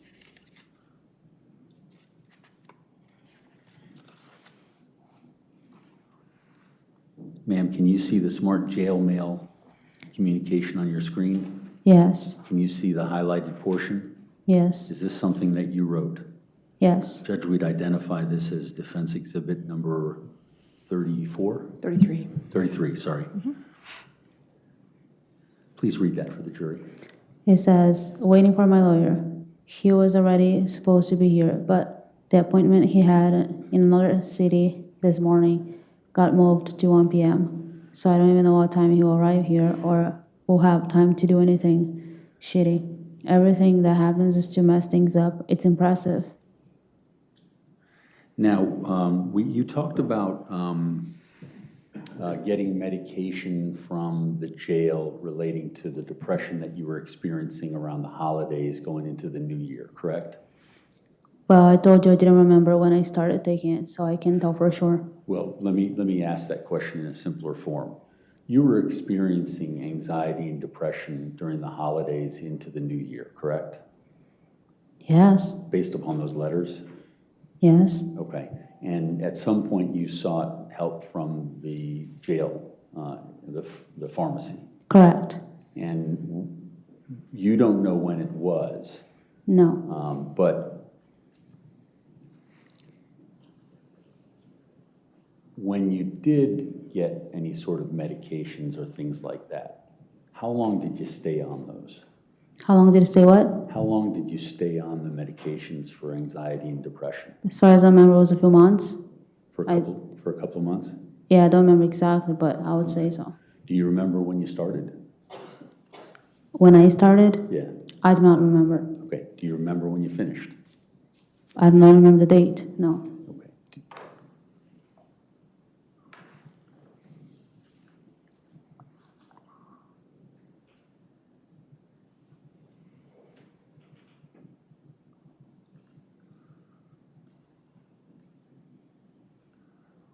Ma'am, do you see the new Smart Jail Mail communication that's on your screen? I do, And is this something you wrote? yes, Your Honor, we identify this as Defense Exhibit 34. Yes. Ma'am, can you read the highlighted portion? it says, my lawyer didn't come. He called me to say he wouldn't have time today and that he'll come on Monday. I hung up on him. I'm so angry. He's the reason for my stress and anxiety. Okay. Now, the stress and anxiety you're talking about, is that the stress and anxiety that you were receiving medication for? No, it's a different kind of stress and anxiety. Okay. It's mostly disappointment. That's it. Okay, so this is disappointment. Yes, Okay.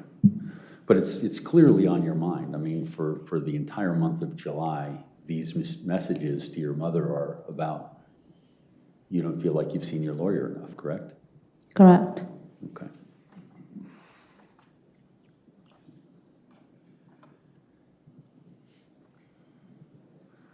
Ma'am, I'm going to ask you to read the new Smart Jail Mail that's on your screen. This will be identified as defendants number 35. Is this a communication that you wrote? Yes, And can you please read the highlighted portion for the ladies and gentlemen of the jury? it says, living in Brazil did not work out for Brendan. Jill, not culture, Valerie, his family, career, not anything. That's why I'm getting this idea out of his head and telling him it's okay to move on with his life. That's what makes me more upset, knowing that my trial would have been this week and the next, and that this would have come to an end one way or another. But what can I do? And yes, it will be November. The son of a bitch better to think, not to think about moving again. I'm already pissed off at him because for the third time this week, he said he would come see me today and everything, but he didn't come. He had unforeseen circumstances. He says he'll come on Monday, and I already feel like we're behind again in hiring the specialists we need, etc. I don't even want to think about it. He's stressing me out. And you'll soon be back to college classes, right? And how is the progress on your paper? That's right. Enjoy the stuff around the house. I reckon that anything there costs 200, 100 reais. So expensive compared to here, LL. Wow, don't even get me started on letting go of a relationship. Is this your communication saying that you're letting go of your relationship with Brendan? Well, it seemed like it, You wrote it. yes. So is that what this is? It sounds like it.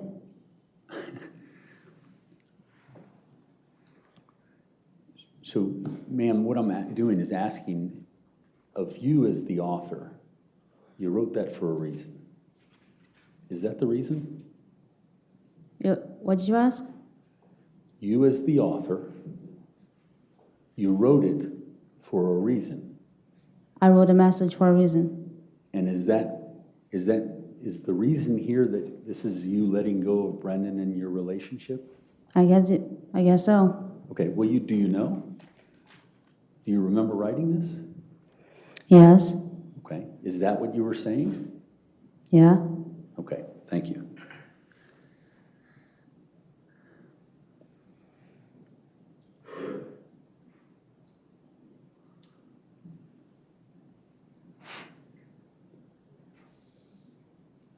Ma'am, can you see the new message, smart jail mail message on your screen? Yes, And do you see the highlight portion? I do. And, Your Honor, this would be marked as Defense Exhibit 36. Okay. Ma'am, please read the highlighted portion. It says, I'm waiting to see if my lawyer responds about coming to see me today. I hope so, because I'm pissed off at him.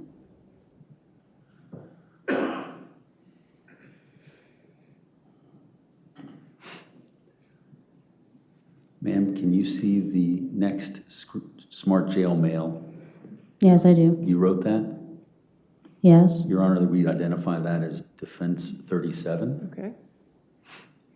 Please read the highlighted portion, ma'am. It says, my lawyer came to see me, but he brought his computer uncharged yet again, just like on Sunday. He came, but we didn't do anything. I don't know how he doesn't check it before coming. He came from home, wearing normal clothes. He wasn't even working. Ridiculous. I'm pissed. But I told him that I don't want to hear him say that we're not ready again. That he asked how I was doing, and I just cried.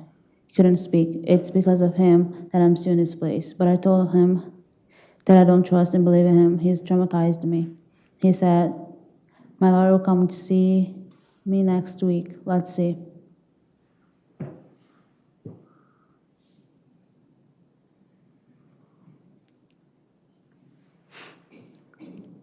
Ma'am, there's a new jail mail communication that will be marked as Defense Exhibit 38. Okay. Did you write that?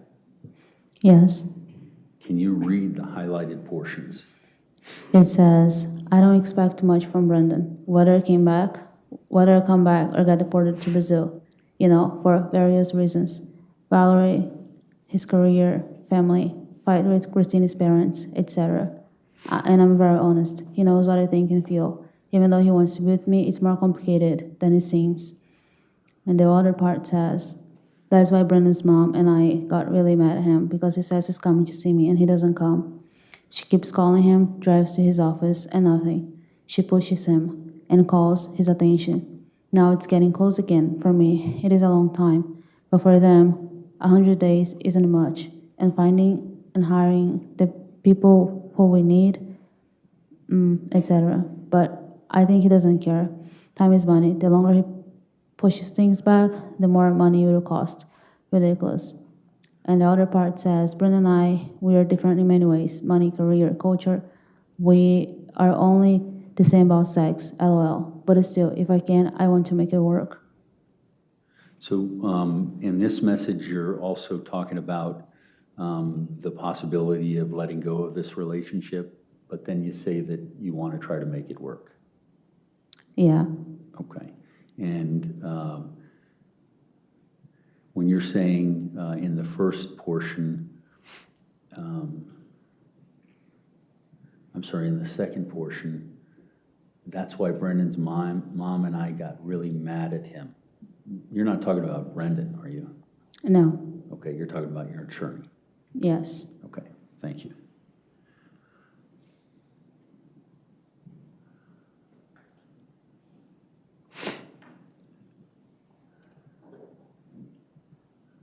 Ma'am, do you see the new smart jail mail to your brother Yes. dated August 6th at 10:44 a.m.? Yes. And did you write that? Yes. Your Honor, we identify that as Defense Exhibit number 39. Yes. Ma'am, can you read the highlighted portion? It says, the same old crap as always. No news. My lawyer comes to see me and it just makes me mad. And the other one says, Brendan and I are doing well.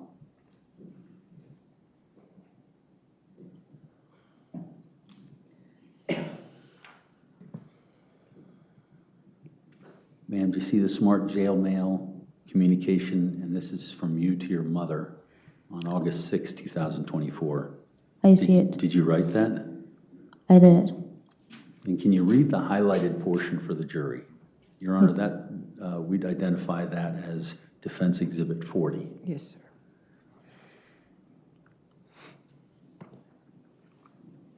It says, so I got pissed at my lawyer. He brought his computer uncharged again. Ridiculous.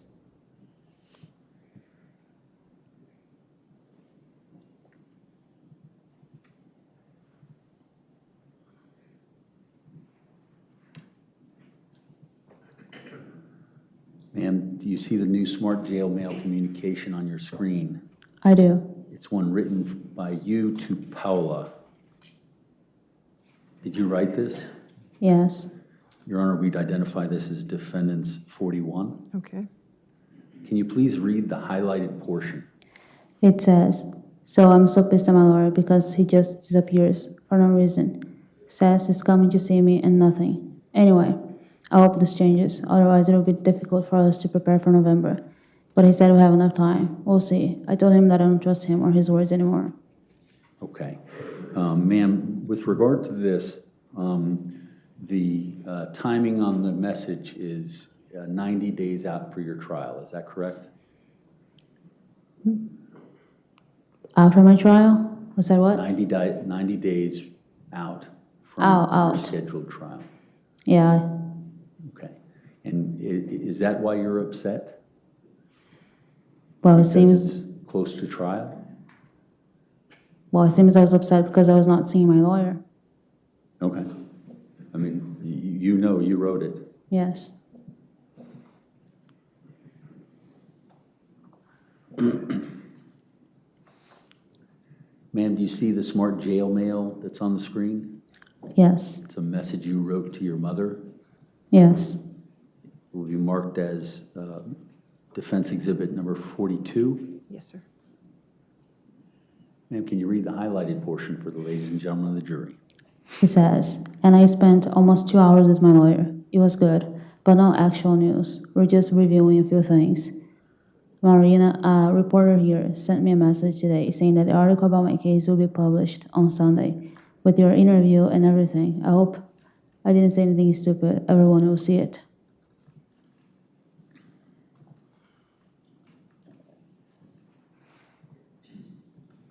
Ma'am, do you see the smart jail mail message to between you and Paula? Yes. And can you read the highlighted portion?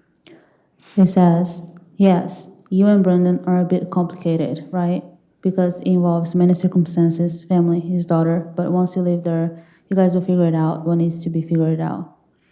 Now you really need to give your lawyer a push, right? To make sure everything will be ready for November. This person, he said, you would need the specialist. He has gone after this person. Now, there's a pattern in the August messages which appear to be about your lawyer, but also about your relationship with Brendan. Is that fair? Yeah, That was on your mind at the time? probably, yeah. Okay.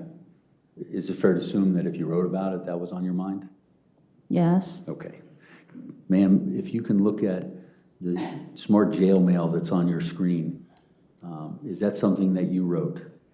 Yes. And, Your Honor, we'd identify this as Defense Exhibit 46. 44. Can you please read the highlighted portions? 44. Oh, 44? Is correct? Okay, 44. sorry about that, sorry. Yes, 44. 44. This is 44. Ma'am, can you read the highlighted portions of this smart jail mail communication? It says, my lawyer came to see me on Friday. We spent almost 2 hours together. And I was reading the stuff, the interviews, they did it with everyone, my friends, Brenda's, Christine's, and the guys. I discovered even more betrayals on Brenda's part. Haha. Since the beginning of the relationship, several that he never mentioned. I was shocked. Haha. And the other one says, Brendan and I, sometimes I consider at a lost cause. But I really feel for him, you know, but a lot has happened, and there's a lot to be considered before any decision. And we don't even know what's going to happen in November, right? Now, we're really on his tail to make sure he won't screw up again and postpone it. I'm not so confident about it, LOL.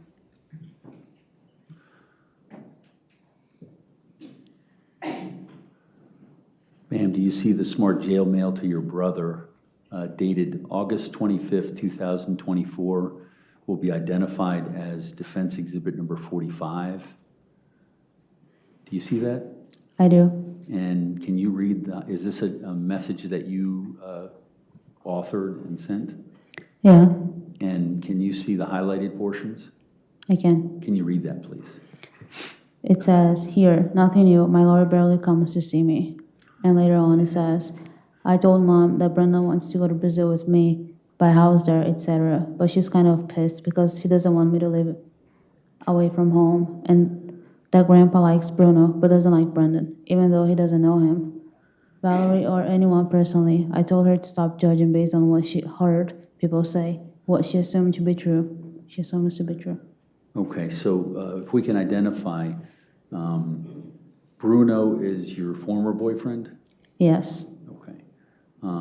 And with this smart jail mail system, were you communicating with him as well? with Max? Yes. Yes. Okay. Thank you.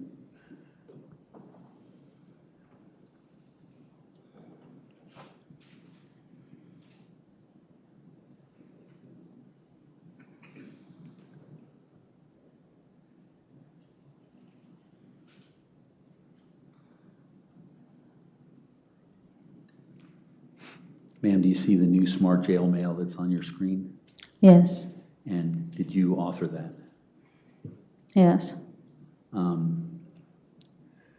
Your Honor, I'd identify this as Defense Exhibit 46.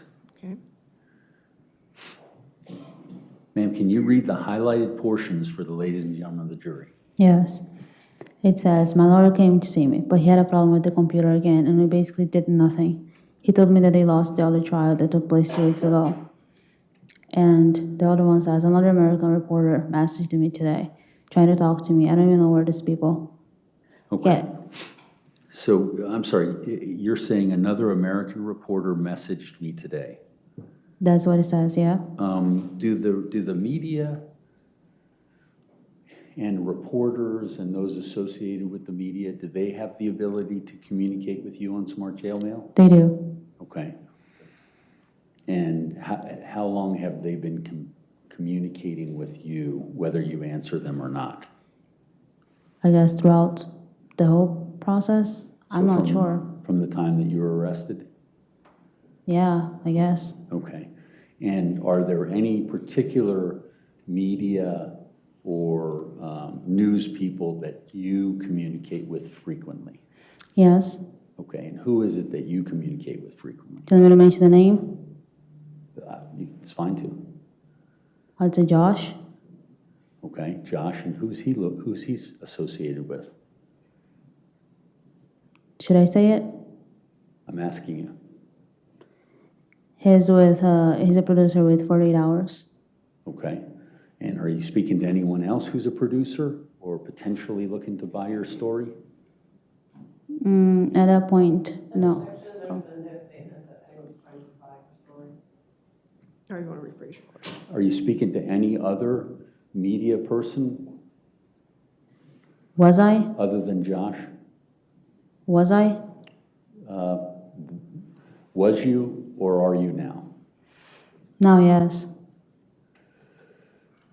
Now you are? Yes. Okay, and that's my question. Who are you speaking to? Who am I speaking to? Yes. 2 people. Okay. Do you know their names? I don't know their names, yes. Okay, and is one of them Josh? No. Okay, what are their names? Kate and Zachary. Okay. Is that Kate Brower Yes, and Zachary Franks? correct. Okay. And has there been any sort of, have they given you anything in anticipation of something?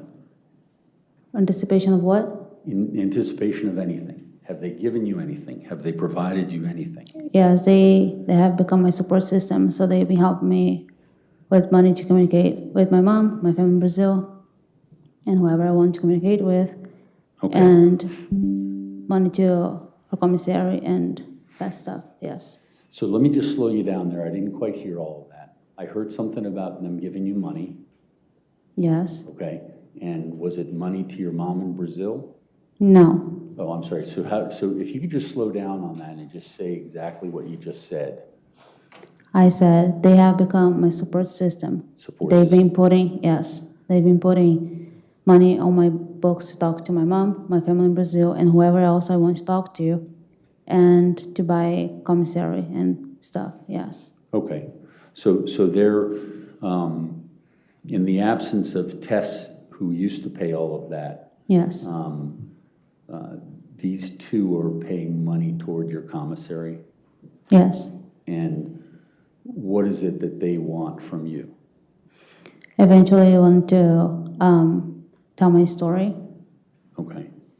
And have you negotiated anything? No, not really. Okay. Have they thrown a number out? Have they what? Have they thrown a number out for your story? Yes. Okay. Have you agreed to that number? No. Okay, so you're still in negotiations. Well, you can say so. Well, you tell me. You're the one who's involved in it. Yeah, if you want to say yes. Okay. And do you owe them any obligations for paying for your commissary money or your ability to use smart jail mail, any of those sort of things? I do intend to write a story with them eventually, yes. Okay. And is, just for curiosity's sake, is the story this story? It's the truth, if that's what you're asking for. No, I'm asking, is that what they're basically communicating, being your support system, paying money? It's for this story, correct? Correct. Okay.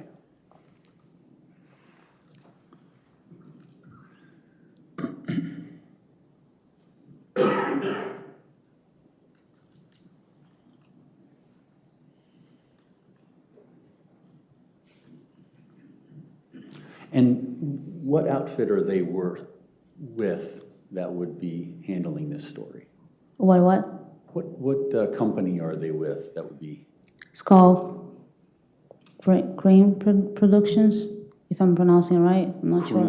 Cream Productions? That's what I would say, like, yeah. Okay, and is this story going to air on any network or TV streaming service or anything like that? I've heard, Well, if she knows, that she can answer it. Go ahead, you can answer it if you know. as far as people told me, yes, but not that I have seen. Just people telling me that. Well, it hasn't been Other made yet. producers have made this Okay. story, yes. But they represent some company, correct? Correct. And what's the company? I'm not sure. Some people said Okay. Dateline. I'm sorry? Some people told me they saw it on Dateline, for example. Okay, so I you've- haven't, but that's what I heard. You've spoken to Dateline too? I did not speak to them. I said they made this story, and somebody told me they saw it. I'm sorry. They're talking about another story that they made that was on Dateline? I did not know this story that was on Dateline. I did not see it. I'm just trying to understand what you just said. Something about Dateline. Yes, Are you saying that Kate and Josh are associated with Dateline? no, they were not. Okay. So how did Dateline come into what you just said? You asked if other producers, company, whatever it is, made this story, told this story on the news or TV, and I said, as far as I've heard, they did, but not that I have seen. Okay. Well, I was just asking who you were associated with and who Oh. was supporting you and Okay. who they were Yeah, associated with. that's not them. Okay. And you don't know what their company is.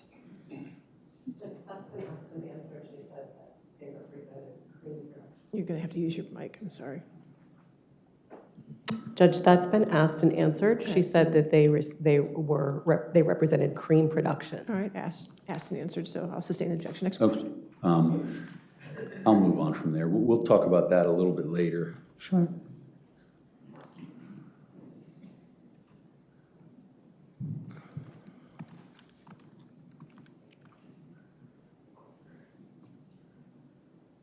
Ma'am, do you see the smart jail mail for August 30th I see it. from you to Paula?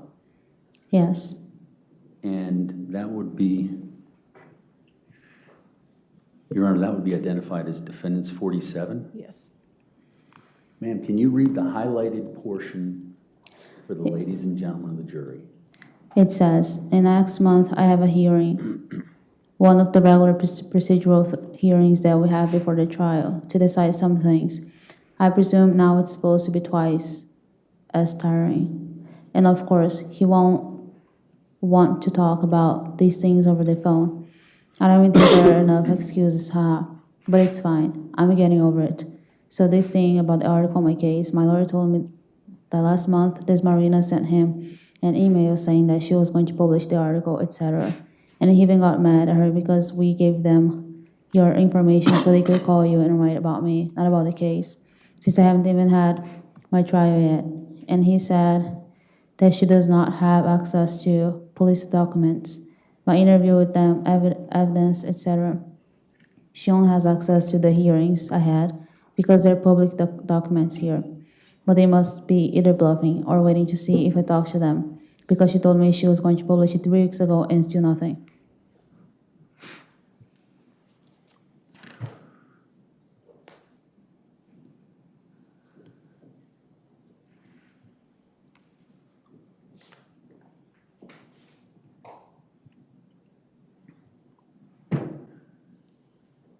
Ma'am, do you see the smart jail mail that's on the screen before you?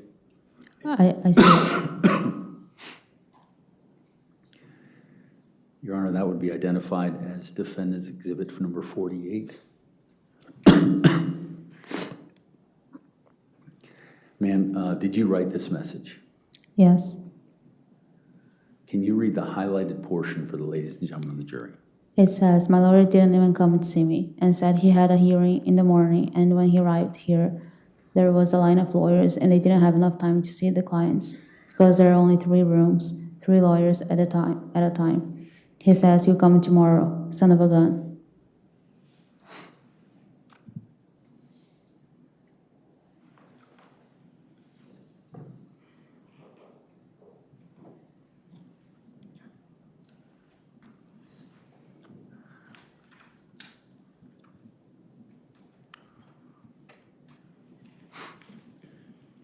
Ma'am, do you see the smart jail mail message that's on your screen? Yes, From you to your mother? yes, Did you author that? yes. Can you please read the highlighted portion to the ladies and gentlemen of the jury? It says, and yes, I hope my lawyer comes tomorrow without fail. He stresses me out more than anyone else. A son of a bitch. I've already started crying and all because I got frustrated, you know. And that's Exhibit 49, is that correct? 49, I Okay. apologize, Judge.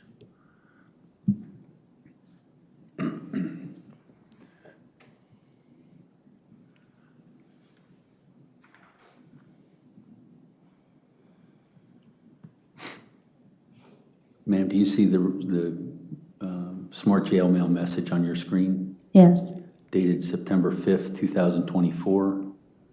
yes. This will be identified as Defense Exhibit 50. Can you read the highlighted portion of the message? He says, your mother messaged me saying she's going to see Ryan now, and he's coming to see me. She wait for him because I have something for Ryan.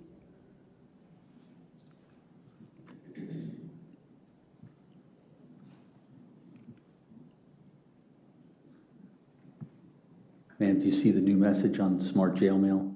Yes, And did you write that? I did. Okay, Your Honor, this would be identified as Defense 51. Ma'am, can you read the highlighted portion It for the says, ladies and gentlemen of the jury? it says, well, again, my lawyer won't come and see me today. Mimi met him. He said he has another hearing now, and while he was here earlier, he was talking to my lawyer. I'm like, are you kidding me? You have all the time in the world to talk to her, and you do that instead of coming to see me since you were here, and I've been waiting since yesterday. As if I could go to his office to see him, right? Guess what? I can't because I'm here. I've been here longer than necessary because of his own screw-ups, delaying everything. Let's see if he won't screw up my trial too. During the trial, they will ask if I was satisfied with my lawyer, and if he represented me well, I'll be honest and say no. But it's so good that you feel the change, Mom, and try to get along with what I said to you. It's not worth it acting like this. Did he say something about being in touch with me? Because it stops there. I think that's just a bad highlighting job. Thank you.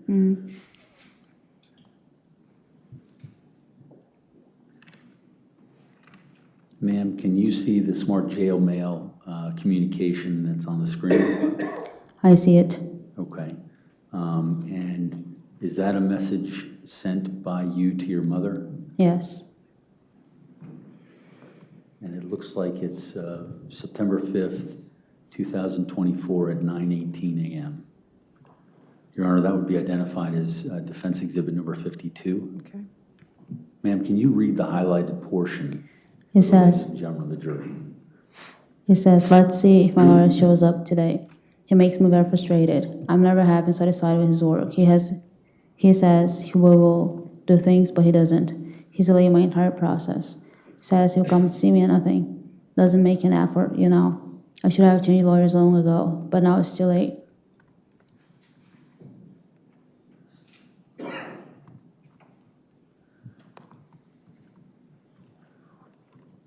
Ma'am, do you see the smart jail mail on the screen? Yes. And this looks like it's September 5th, 2024. That one I already read. Is that the one you just read? Yes. Oh, that must be a duplicate, sorry. Scratch that, Judge. All right. I don't think I did nothing.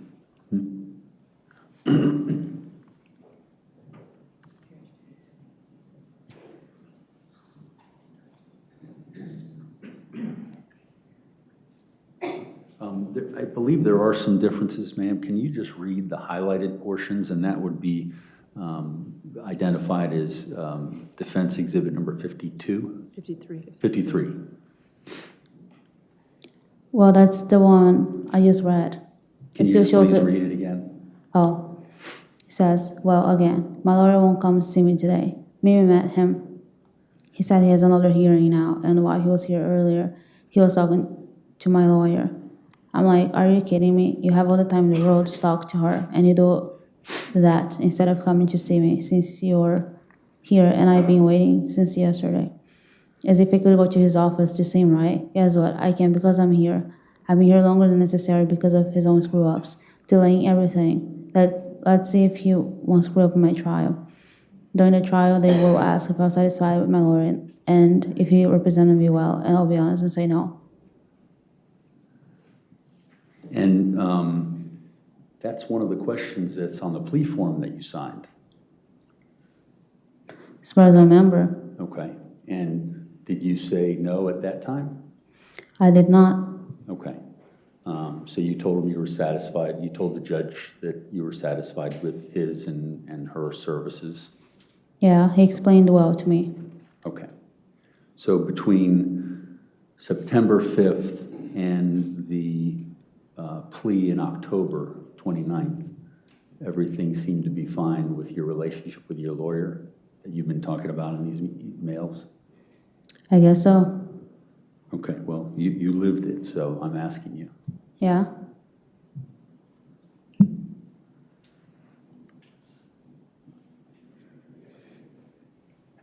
Ma'am, do you see the smart jail mail message on your screen? Yes. Okay. And did you write this? Yes.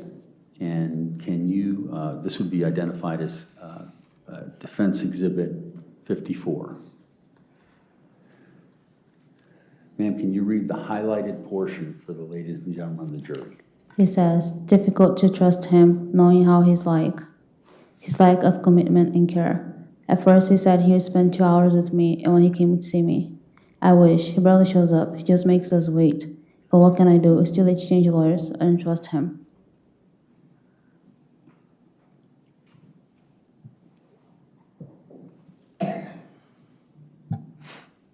Ma'am, this is a smart jail mail that you authored to Paola, your friend.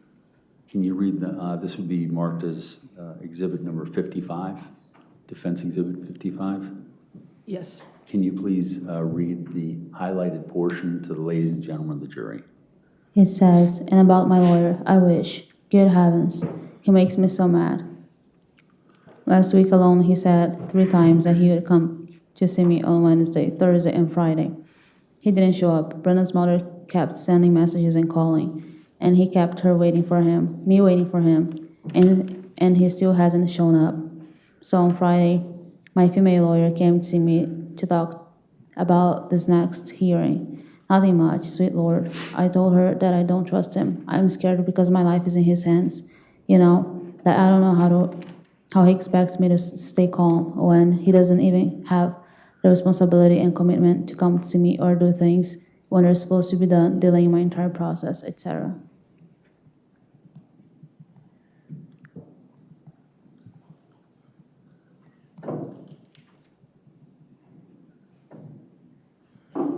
Ma'am, do you see the message that you authored from September 15th, 2024? Yes, Okay. This would be identified as defense number 56. Yes. Ma'am, can you read the highlighted portion to the ladies and gentlemen of the jury? it says, it's been 11 months since I've been here. My goodness, I need this to end as soon as possible. Okay, so on September 15th, you're just ready to end it, correct? Yeah, Because you have a trial in less than two months from then, right? correct. And what's the basis? Why are you saying, I just want it to end right now? That's the same way I always felt. I just wanted this to be over. Okay, but this is the first time that you've written it in one of your smart jail mail messages. What's the reason at this point?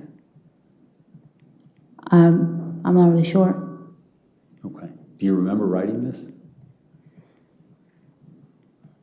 I mean, it's here. I know it's from me, but I can tell you all the messages I wrote every day, and Okay. So you don't have any specific recollection as to this message? specific as no. Okay.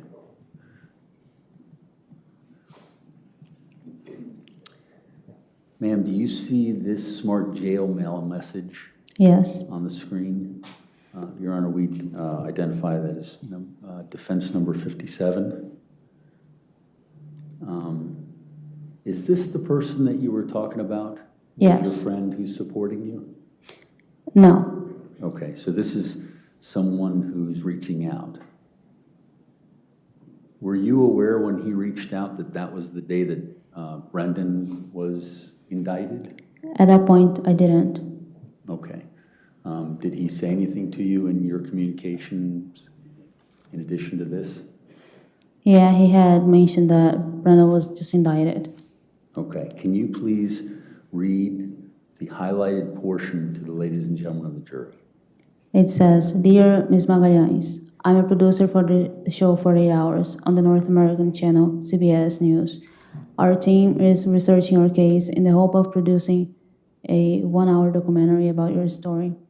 We'd like to ask you to consider participating in an on-camera interview. I'd also like to speak with any friends or relatives you think could be additional voices on your behalf. But first, I propose that we have a conversation over the phone, or even a video call, or an informal in-person meeting, so that I can tell you a bit about my experience over more than 30 years of a journalist, my interest in your story, and my ideas for the project. Feel free to contact me if you can. If you prefer to speak in Portuguese, I can arrange for a translator. Thank you for your time and consideration. Thank you. Now, was Josh one of the contributors to to the, your account here at the Fairfax County Sheriff's Office? What do you mean by contribute? Did he put money in? No, he did not. Okay. Are you still talking to him? I was. Or are you still? No. Okay.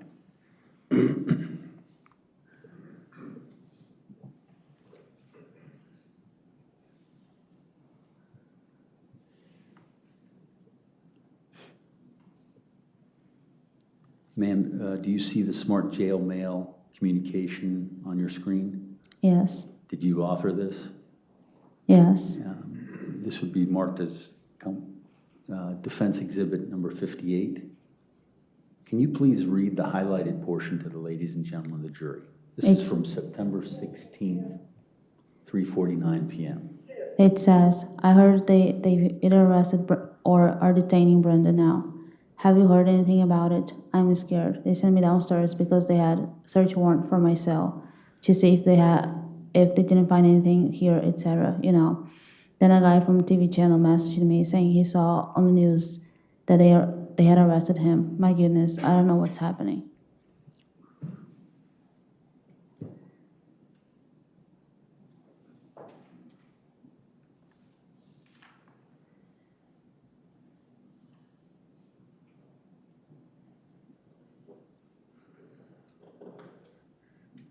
Ma'am, do you see the smart jail mail that is on your screen? Yes. And is this something that you authored? Yes. Okay. Your Honor, I'd identify this as defense exhibit number 59. Okay. Ma'am, can you read the highlighted portions to the jury and It's the ladies and gentlemen of the jury? It says, I want to avoid people staring at me and talking about me and Brendan. I'm so disheartened, so low on energy. I just want to lay down and sleep, tired. Even with the double dose of medicine, I didn't sleep well. So Brendan's arrest had a real significant effect on you, correct? Correct. Okay, and is that where you're disheartened, you're low on energy, you're not able to sleep? That's what I You're saying said. in this message? Yes. Okay, and that corresponds with him you've confirmed that he was in fact arrested, not just heard it, you've confirmed it 5 days later, correct? Yeah. Okay.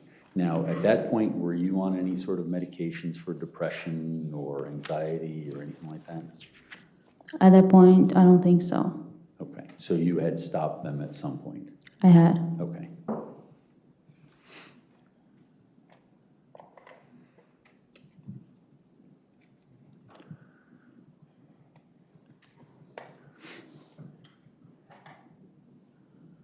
Ma'am, can you read the smart jail mail message that's on the screen before you? Yes. And did you author that? That's from my mother to me. Okay. Can you read the highlighted portion to the It ladies says- and gentlemen of the jury? It says, but it seems that I was guessing he was guilty and putting the blame on you. At least you'll get rid of this. I don't know if it will be good for you to tell. I'm afraid she might block you from being able to talk to us. But you know what is best, because she probably doesn't know that he planned it. If you tell Mimi, tell her not to cut you off from your mom. Please tell her that it was who planned it. Okay, so there's a couple of things that I wanted to ask you about. It appears you and your mother are worried about the monies to be able to communicate, correct? Like I said before, yes. Okay, no, I'm talking about this at this moment. Yes. Okay, and it appears that you're worried about any monies that might be going in so you can get extra food, correct? Yes. Okay, and it appears that your mother is telling you that Brendan is the planner, correct? Yeah, that's what she said. Okay. And was that the first time that you said that? Judge, I'm going to object. This message is from... I can't unring that bell. It's a delayed objection. Thank you. Is that the first time that you said it, that Brendan, in time, on October 26, 2024. Is that the first time that you said what your mother's written here? The first time I said what? What your mother has written in this message? Well, that's the only one I see here. But I don't remember if she had said it before. I can recall. I'm not asking about whether she said it. I'm asking about whether you said it. But I'm confused because this is a message from my mom to me, Yeah. not from me to her. So I don't know what I said before this. Well, it appears she's telling you to tell Tess or them that Brendan planned the whole thing. Well, that's what she said, yes. Okay? And what I'm asking is, was that the day when you told the police that Brendan planned the whole thing? I had mentioned to my mom before about the plea. I had mentioned to her that I was thinking about taking the plea. And I had the reasons I was scared of why I didn't take the plea. And this message, that's when I told her that I had signed the plea, and that's what she responded to me.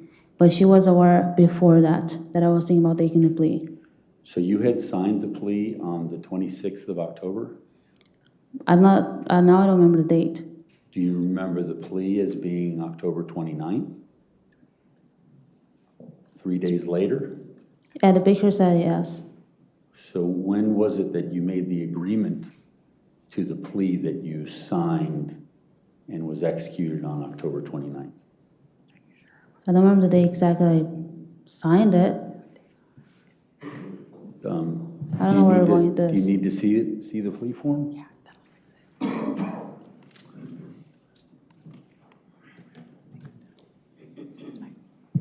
Do you need to see it? Yeah, you can show me. Okay.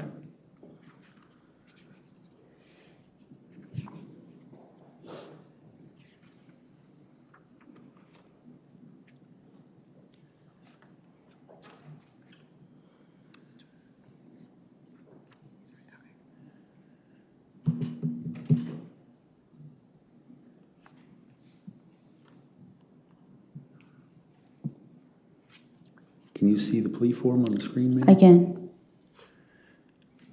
Just let me know if you need me to scroll up for you when you finished looking at it.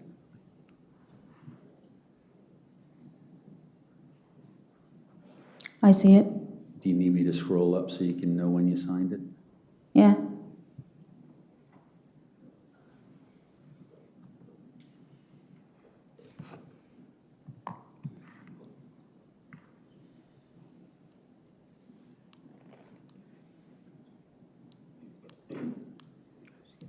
Is that the 28th of October? Yeah. Is that what it says? I just... It says 28th of October, yes. And so my question was with regard to the previous message, that was where your mother said to you, tell everyone that Brendan planned this.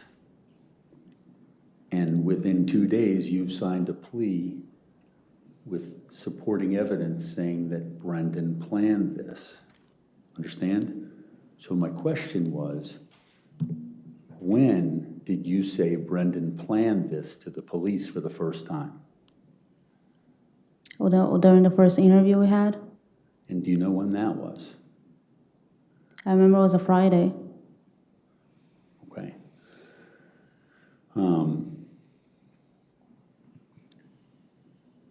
Was it in October? It was in October. Okay. So October 25th, does that sound right? Sounds about right. Was that where you were in a room with another prosecutor, not these two, was asking you questions? Yes. Okay. Now, let me ask you a little bit about what went on prior to you entering into that plea.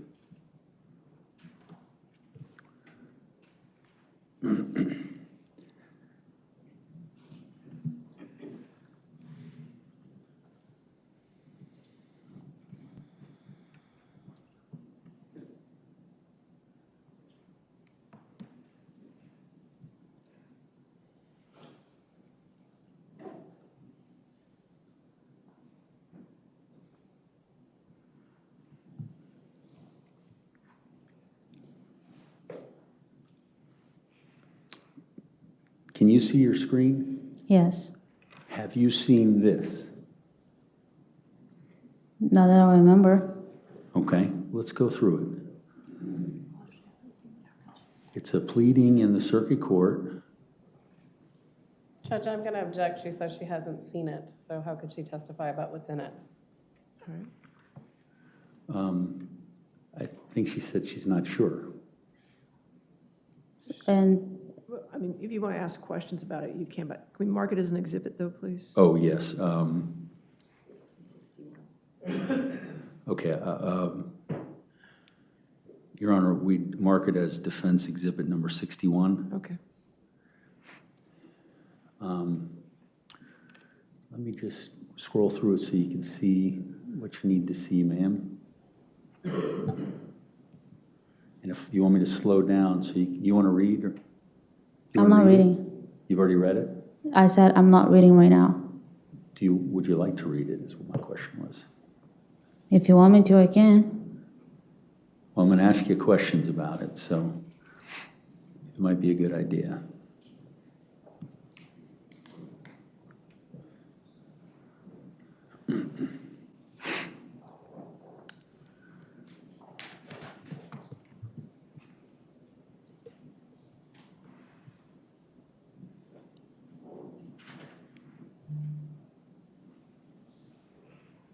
The next page? Yeah.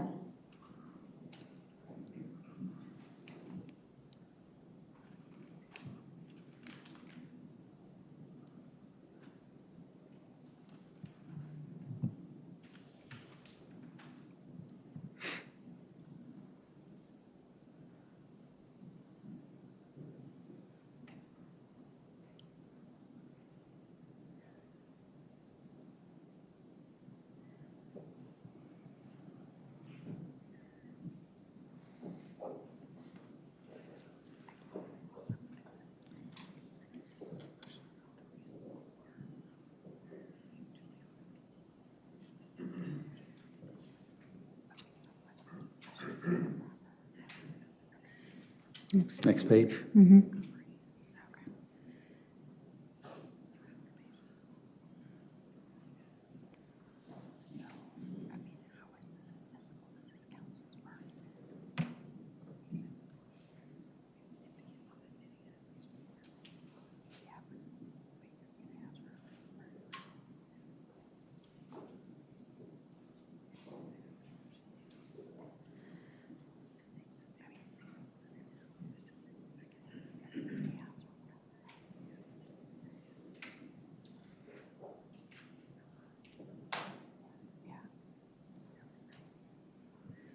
Next. Next page?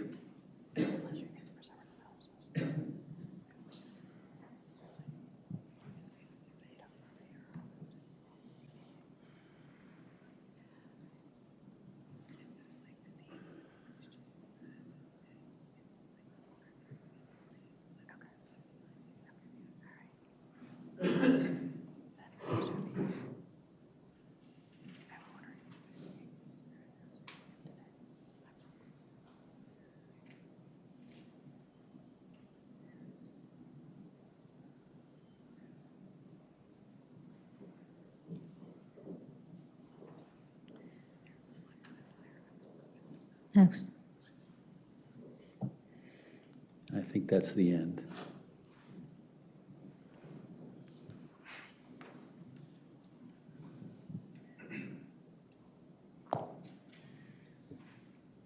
Okay. Had you ever received this motion? Again, I do not remember that. Okay. Do you remember what you read there? Do you remember what was happening, what happened or was going to happen prior to the plea? I think I was going to continue my trial. Yeah. That's what you're asking? Yeah. So when did you find that out, and how did you find that out? I don't remember how I found that out. Could it have been this motion? Could have, Did you go to court? but my lawyer told me. Okay. So, were you in agreement with this motion? To continue the trial? Yeah. Yes. You agreed to continue the trial. Well, what choice did I have?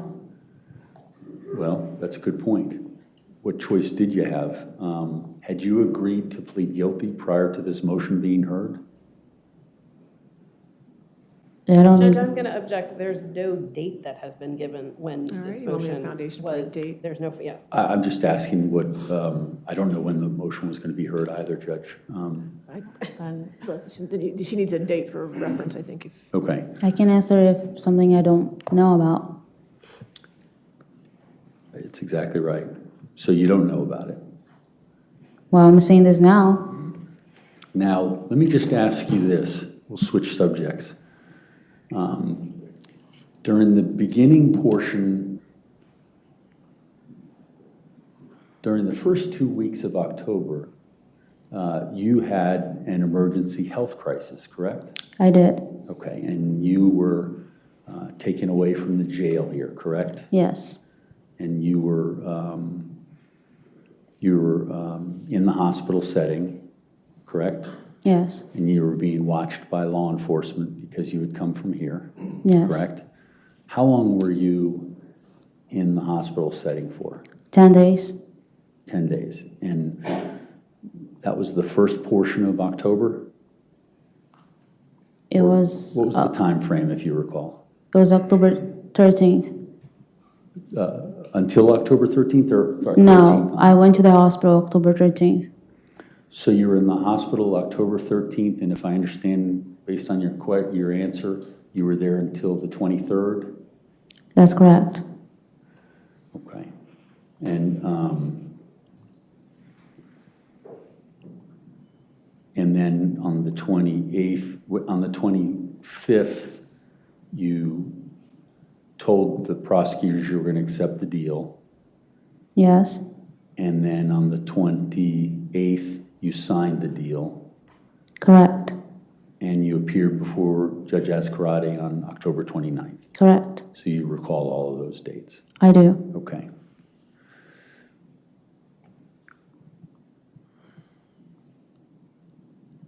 And my question to you is, you just testified that you were going to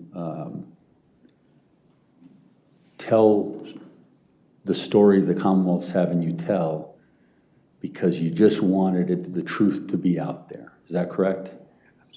I wanted to tell the truth, yes. Okay. And so from October 13th, 2023 to October 28th, 2024, you were not concerned about telling the truth, but then on the heels, or on the brink of a trial, which potentially was going to be continued, we don't know.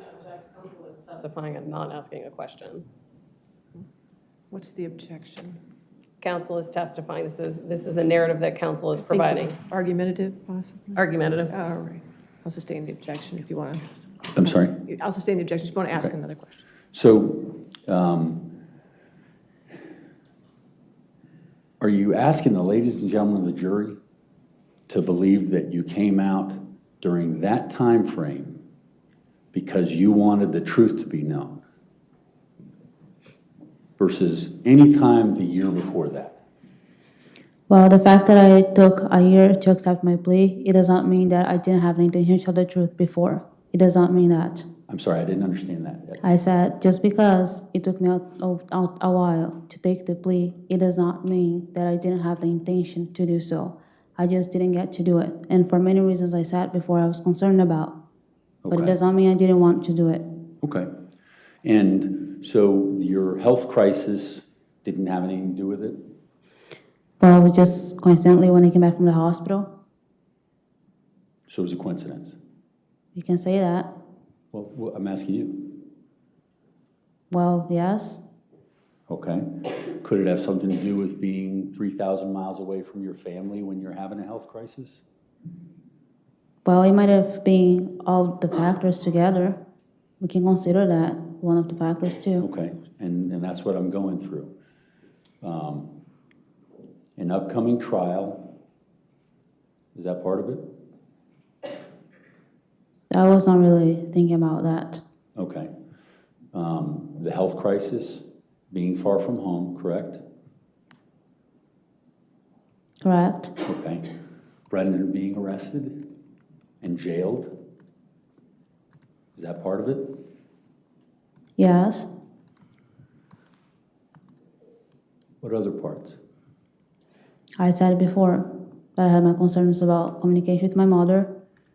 And yes, that's what I said before too. Okay, so it was because of communications for your mother that you thought you'd take the deal as one of the parts?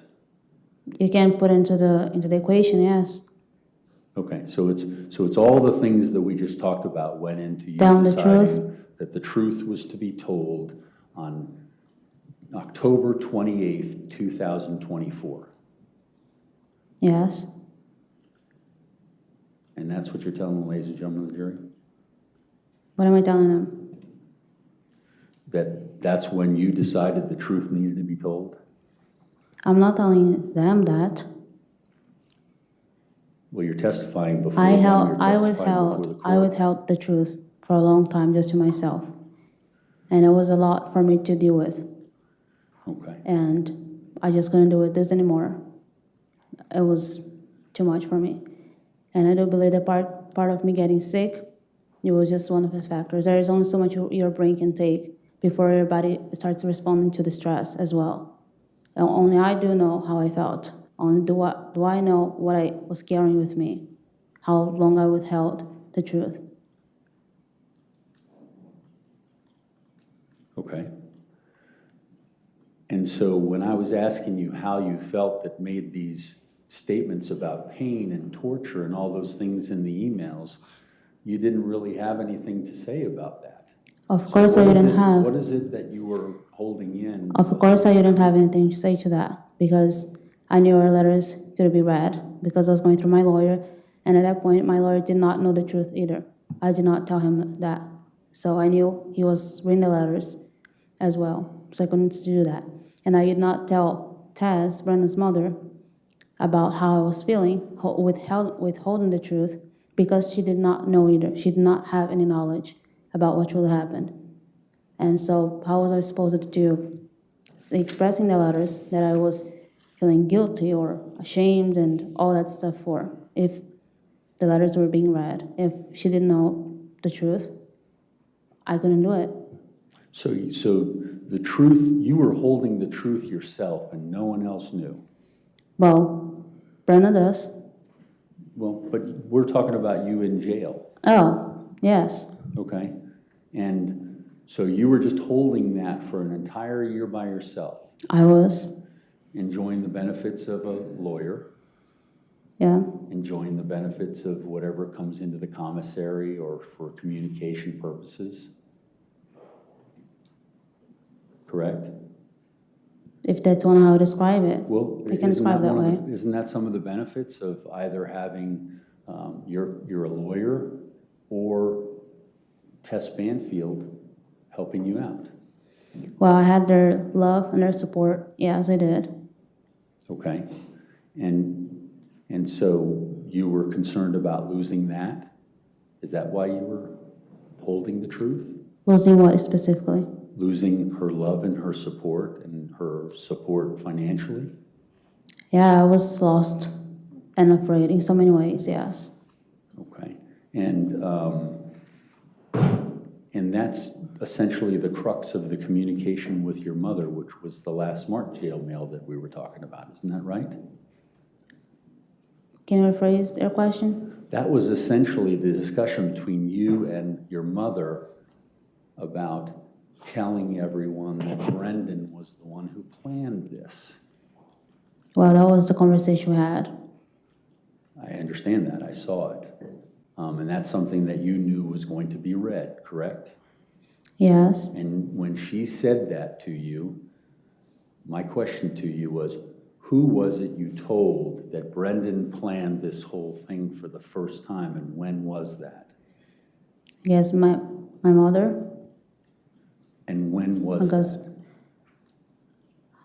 how can I tell you? I do not remember the date. I mean, with all due respect, you don't remember a lot of details. Yeah. That's what's really concerning about this. Well, if you were in my shoes, you don't remember either. You know, your brain has a way to, a defense mechanism it's called, Okay. and it protects you from losing your mind, losing yourself. Okay. And many things our brain blocks out, and I guess everybody can relate to that at some point. So your brain's blocked out the details of this plan that Judge, you've talked about? objection. That is not what she said. I'll overrule, I didn't hear the question. So your brain has blocked out the details of this plan that essentially your whole future rests on with the Commonwealth? I still don't understand your question. What So- are you implying? Your lack of detail is because of your brain blocking it out? Yes? Okay. And even included in the things that are important, like this plan that you've been talking about, but we haven't heard any details. Well, I can tell you that the fact that I do not remember some specific details does not mean it's a lie. I can guarantee that everybody has things in life that they do not remember. And it doesn't make Okay, any well, less. I appreciate that. We're talking about you, though, and what you say. I'm talking about me too. But if you can just give me a chance to question, what you're saying is that you're forgetting crucial details regarding a horrific, tragic event for many people here. Yeah. And you're not able to remember those details. Well, I think you can also call it trauma Okay, for so- things you've seen, for things that happened that your brain blocks out. Okay. Yes. So your brain's blocking it, you've got trauma, that's blocking it. What else? What are the other reasons you're not able to explain details relating to this case?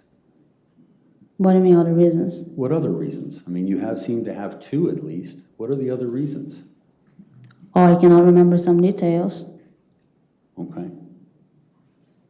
Okay. Well, Your Honor, is this a good time for break? I was just going to ask you, is this a good time for break? This is a good time to break. Oh, okay, all right. Ladies and gentlemen, we'll go ahead and take our lunch recess then for the next hour. Please do not do any outside research and don't discuss the case with anybody, okay? Thank you.